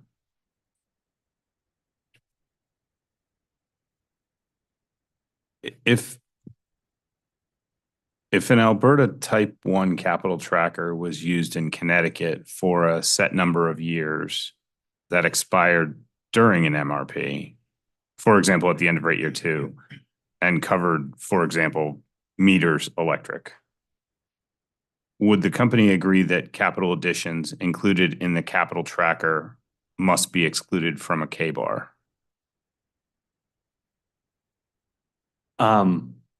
I think yes. I think if you're asking if you have a capital cost recovery mechanism for a targeted investment category, should you also include that targeted investment category in the calculation of the K-bar? No, I wouldn't. Okay. I would think that would be theoretically, that wouldn't make sense. Okay. And how would the company perform this calculation to segregate them? Well, we do it in Massachusetts. I keep telling myself not to keep saying the. No, it's okay. I completely understand. I lived it. I don't know. So when we calculate the cast off rates for purposes of determining the K-bar, we excluded meter related capital and expense from the cast off rates. So although those were approved in the rate case everything was moved into the tracker for AMI. And then we just naturally exclude anything that's AMI related from the calculation of the K-bar. Any metering additions are not included in the actual additions that we pull from our FERC Form 1 in determining that. They're just treated separately. And that's possible because we have that bright line and we've got targeted investment for certain things. And then we have a K-bar that's applicable to kind of everything else. Okay. Did anybody else have a comment on that? Again, for Eversource, how would a K-bar and capital tracker work together, particularly if a capital tracker is established during the interim period within a rate plan? In other words, would the calculation of the original K-bar amount be affected, or would the calculation of the capital tracker be affected? How would you avoid duplication of funding? Would you adjust the K-bar downward or net it with the capital tracker? I think that's a great question. I think you'd have to, so if the K-bar is being calculated, say, on total cast-off rates and sort of all-in capital at that time, and then you're in the interim period between base rate cases and establish a new mechanism, I think we'd have to understand, is that new mechanism for a new type of capital? Is it, if it's metering and the K-bar is calculated based on all-in capital and inclusive of, metering expenditures, you'd have to have some discount in one or the other. Either you're giving credit in the capital tracker for meter-related capital support you're getting through the K-bar, or vice versa. It's hard to do that in the abstract. However, if the capital tracker is for a new type of investment or a dollar that we would not spend and is not reflected in our cast-off rates, then I don't think there would need to be an additional test conducted, as long as PURA can get comfortable that the K-bar isn't giving us recovery of that type of cost. I mean, the whole idea of the K-bar is it wouldn't be if there was some new requirement imposed upon us to invest in whatever that we wouldn't historically invest in. DER interconnection costs is a timely one where we have comments due today. That I think would be separate and you wouldn't need to make a K-bar adjustment for it. So it really would depend on the type of investment. But I think you'd have to be careful that you're not giving recovery in two places. Thank you. Anybody else? Sure, I'll just add, I agree. I think that's part of our concern or our repeated advocacy for trackers to be so specifically tailored on the front end. Like we think all those questions need to be asked when you're designing a tracker. Is anything that's being proposed to go in this bucket already covered somewhere else? And if so, what do you do to resolve that? Because it also can be difficult, I think, to recognize. I think I'm speaking. I think even sometimes the utility inadvertently can recognize. Oh, actually, yeah. I think that this is already, accounted for elsewhere. I don't have any specific huge reference of that. I'm just saying I'm not suggesting. What I'm trying to explain is I don't think the utilities. I don't want to imply the utilities are coming in trying to double recover. I just think that it can be really tricky to kind of parse out something separately and say, especially when you're talking about something like FTEs or something like capitalized labor that's internal to the company, where do you exactly snap the line between those two things? So it's important to do, but also part of why it's so important when you're designing trackers to have such a specific idea of what's going into them. Thank you.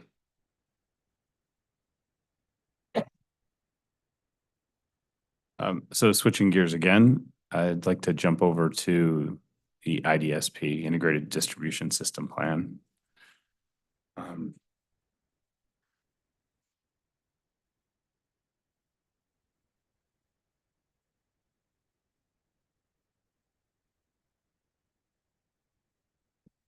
So I will start with Eversource.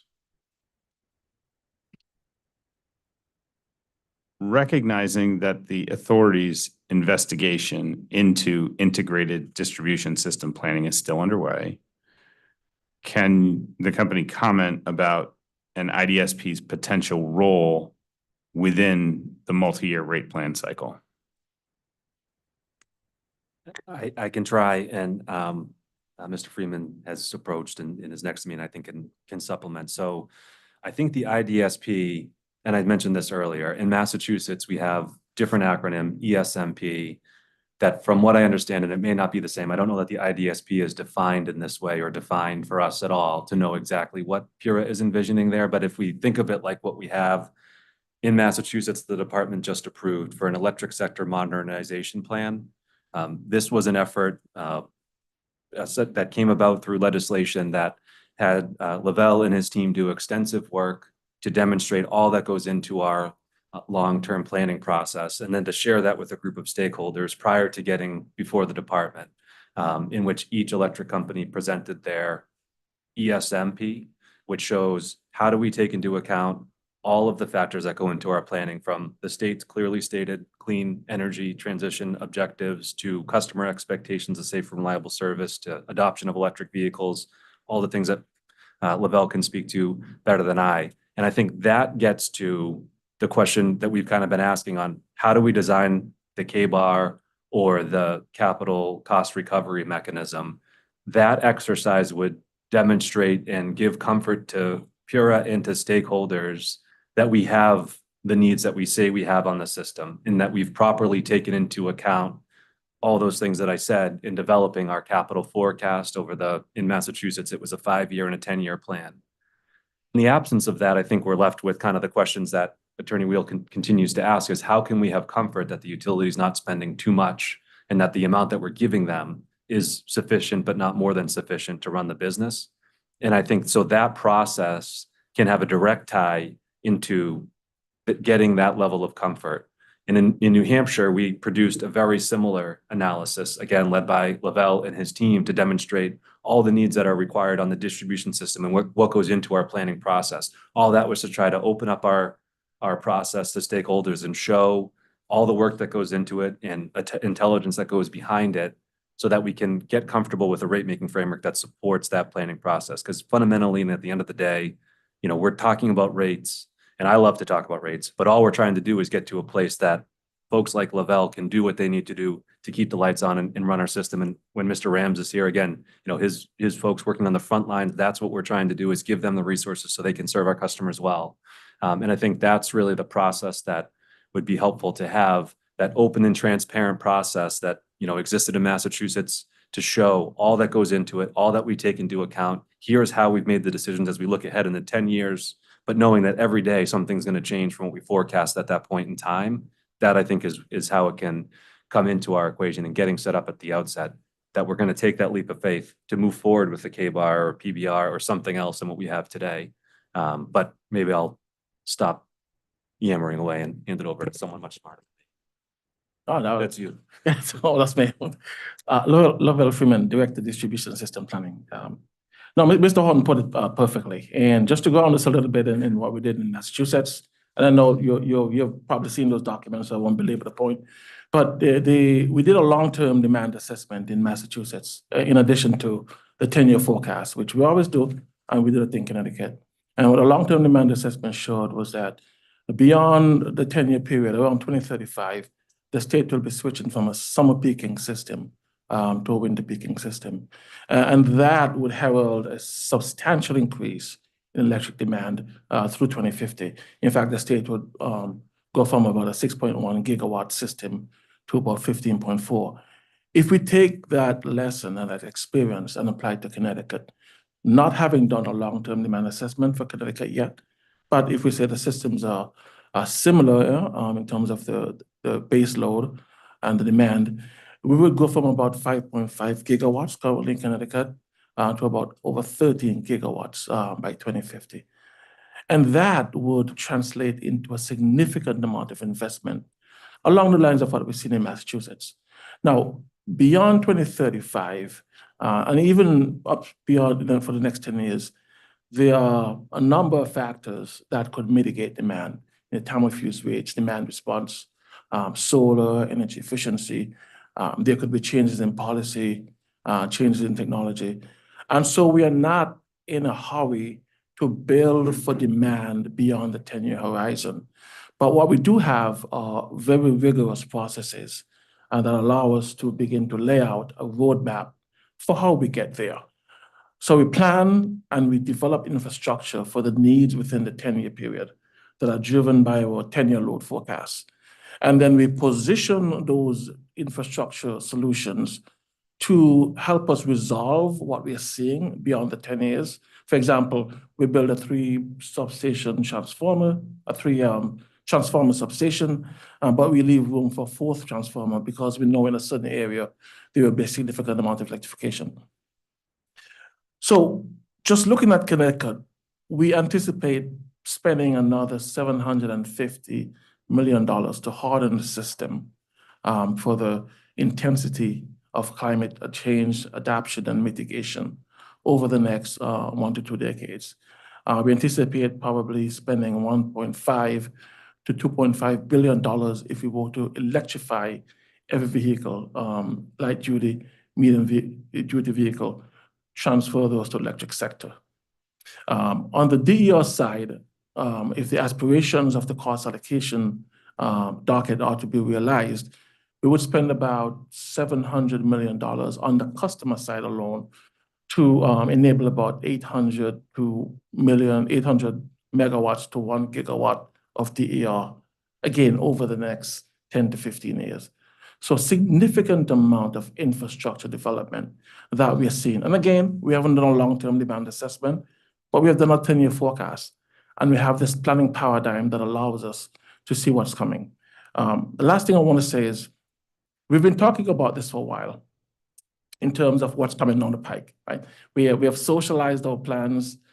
Certainly an ESMP, as Mr. Horton said, an ESMP-like integrated distribution plan, we are completely in favor of, or we are in favor of transparency. We are in favor of a stakeholder process that allows appropriate input and allow us to socialize what our plans are. And we have been developing those plans and presenting to Pure for a while. But we don't really need an IDSP docket to tell us what to do, because we know what to do. And we've been saying what we need to do for a while. I think what we need to do is to move quickly and expeditiously, because these needs are rapidly evolving and will be on us before we know it. So I'll stop there. Thanks. Okay, I think just to make sure I've got the question answered, I think that Mr. White was asking about the role that an IDSP could play in the multi-array plan. And Mr. Horton, I heard you say reviewed up front when a capital tracker or a KBAR mechanism would be put in place. So I think, is that accurately the succinct answer? That's how you would see it playing a role in the MRP, or is there any other role that you think it would play either on the front or the back end? That's the role that I would see it playing. Okay, thank you. I want to get to other participants because I think Mr. White directed the question to the group.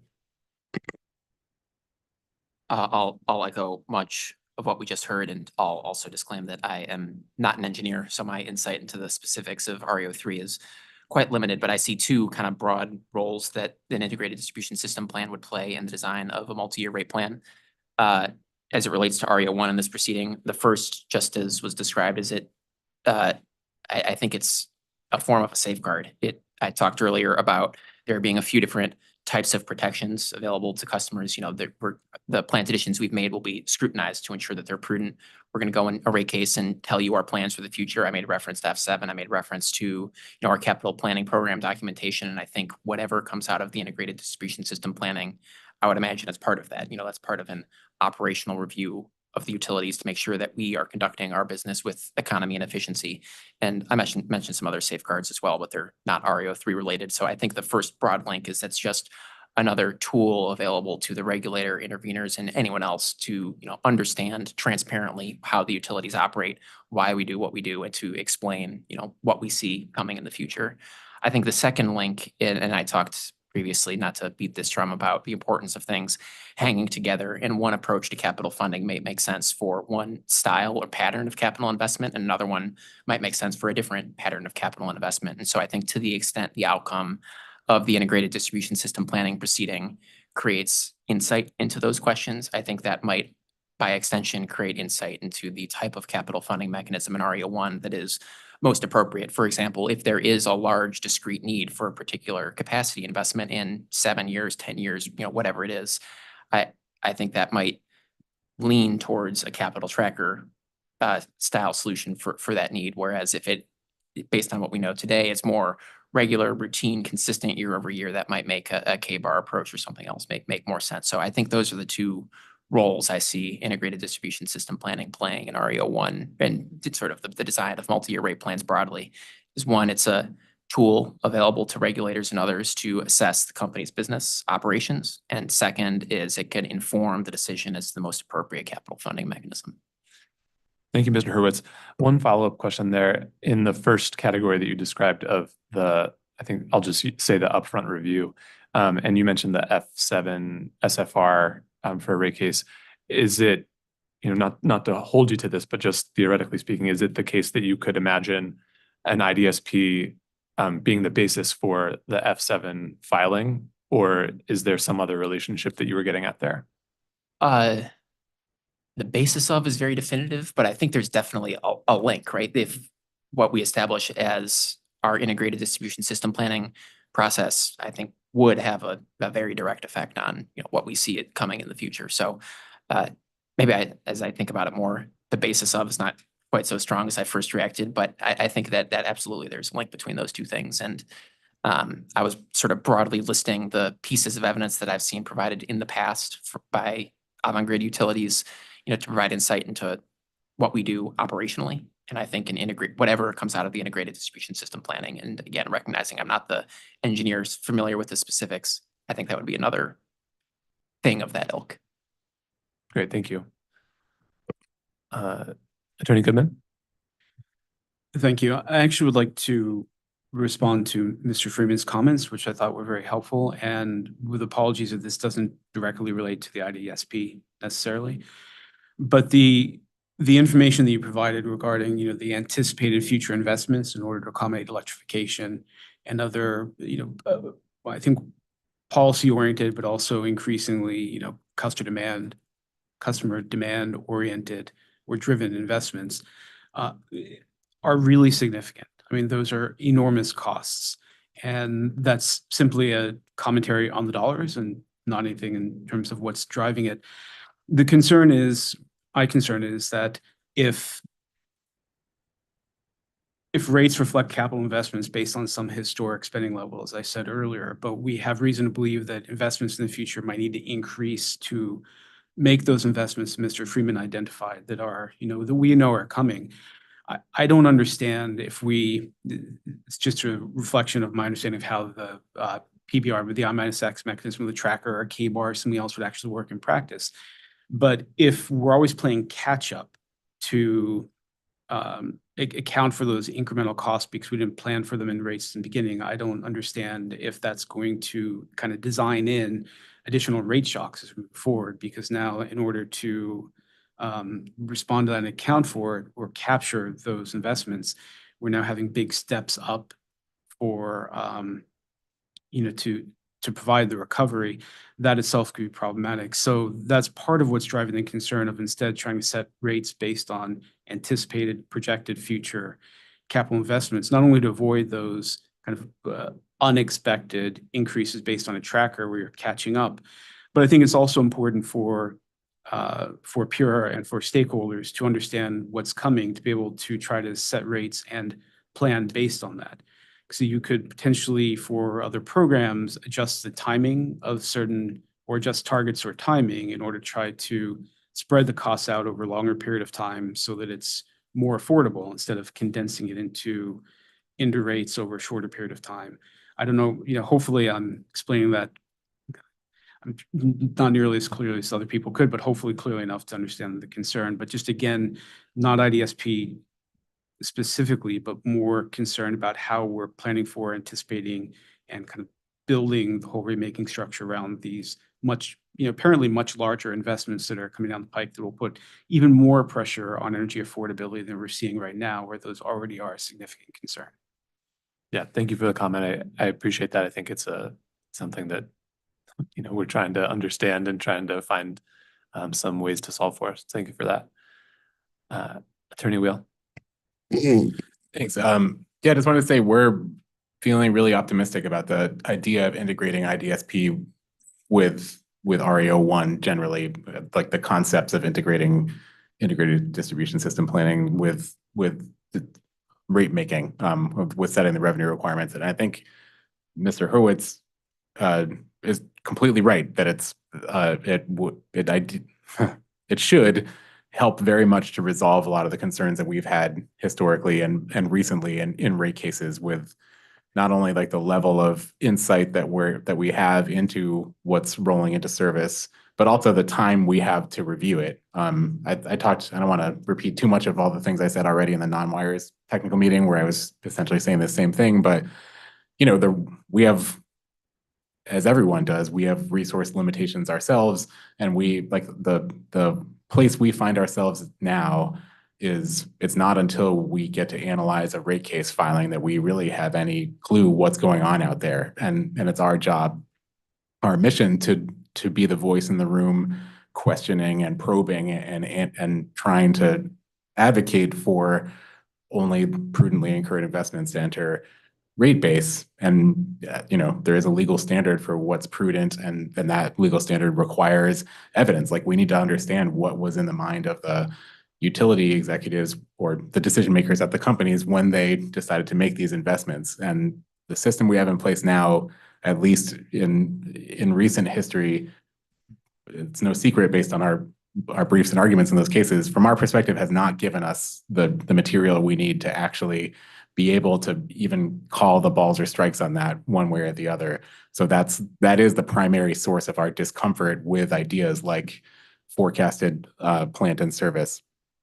But we think, so now I'll dispense with the doom and gloom. I think the solution to that really is having a corollary process where we do have a sense of what the plan is on the front end and have the opportunity to ask questions about that, so that we can kind of develop an ongoing sense, so that when we see these ideas come to fruition, when cost recovery is sought in a rate case, I don't at all want to suggest that we'll be in a position to say, oh yeah, cool, we talked about it last time, so sure, we'll pay you for it. But at least it'll significantly shorten that conversation, because we'll have the context and we'll be able to address our concerns in comparison to a baseline that like was already part of a conversation. So I remember I had a conversation with Commissioner Karen during a rate case about adjusting the SFFRs, the standard filing requirements, and naming them something else, or having, and this came up a lot in that particular rate case of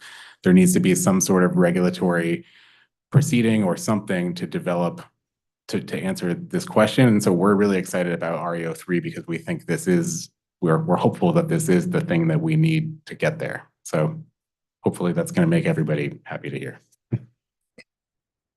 Thank you, Attorney Wheel. And then just to follow up on that, I think clear on the role that you're suggesting it could play in a rate case to have a sense of what to expect over the life of a period. Do you see any backward-looking role for potentially for an IDSP when a company's coming in for the next rate case? And if so, what would that look like?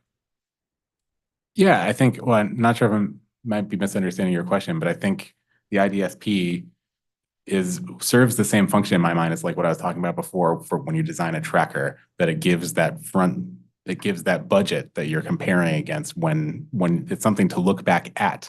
But I do want to be really clear that we completely understand that the expectation should not be that investments need to match line by line that budget. Like we realistically understand how planning stuff works. And like I said, again, like it's not going to be the same number, but it's still going to be a lot easier to look back, to have something to look back at, because all we have to look back at now in the current structure that's in place is what happened with other plant, right? Like what's like the historic level of plant that entered service in a test year is sort of what we have to base what the expectation is for the future, which is a different thing than what the plan is for the specific plant that's moving into service in the future. And although we do have, because the standard filing requirements require the 5-year capital outlook, that is part of a rate case, but it's not easy to align that planning, particularly in the context of the actual rate cases that have happened recently, with what exactly is going to be in the rate year, like in the revenue requirement, in the rate case, and also it's hard to, it's just, I think just as a matter of that being the only tool we have, it's not really the same thing. It's not as effective tool, an effective tool, I think, as an IDSP to be able to kind of use the capital plan that was filed in some rate case in the past that may or may not account for sort of what's entered service within the test year in the system we have now in order to effectively evaluate the prudence of that stuff backward, in a backwards looking way. Does that answer your question? Yes, it does. Thank you. Okay. I think then we've reached the end of our agenda. We've covered the three topics that we had put forth. And so Chairman Gillette, I'll hand it back over to you to close this out, unless you'd prefer I do so. Okay. So in that case, we've gotten to the end of our agenda. Thank you very much for the discussion. Very informative and helpful today. And I would just add that I want to get my notes up. Our next technical meeting for this docket 210515 REO1 is scheduled for October 24th. And so please, as always, stay tuned to the docket for the notice of technical meeting describing the topics for that meeting and additional discovery opportunities that may come in between. So thank you.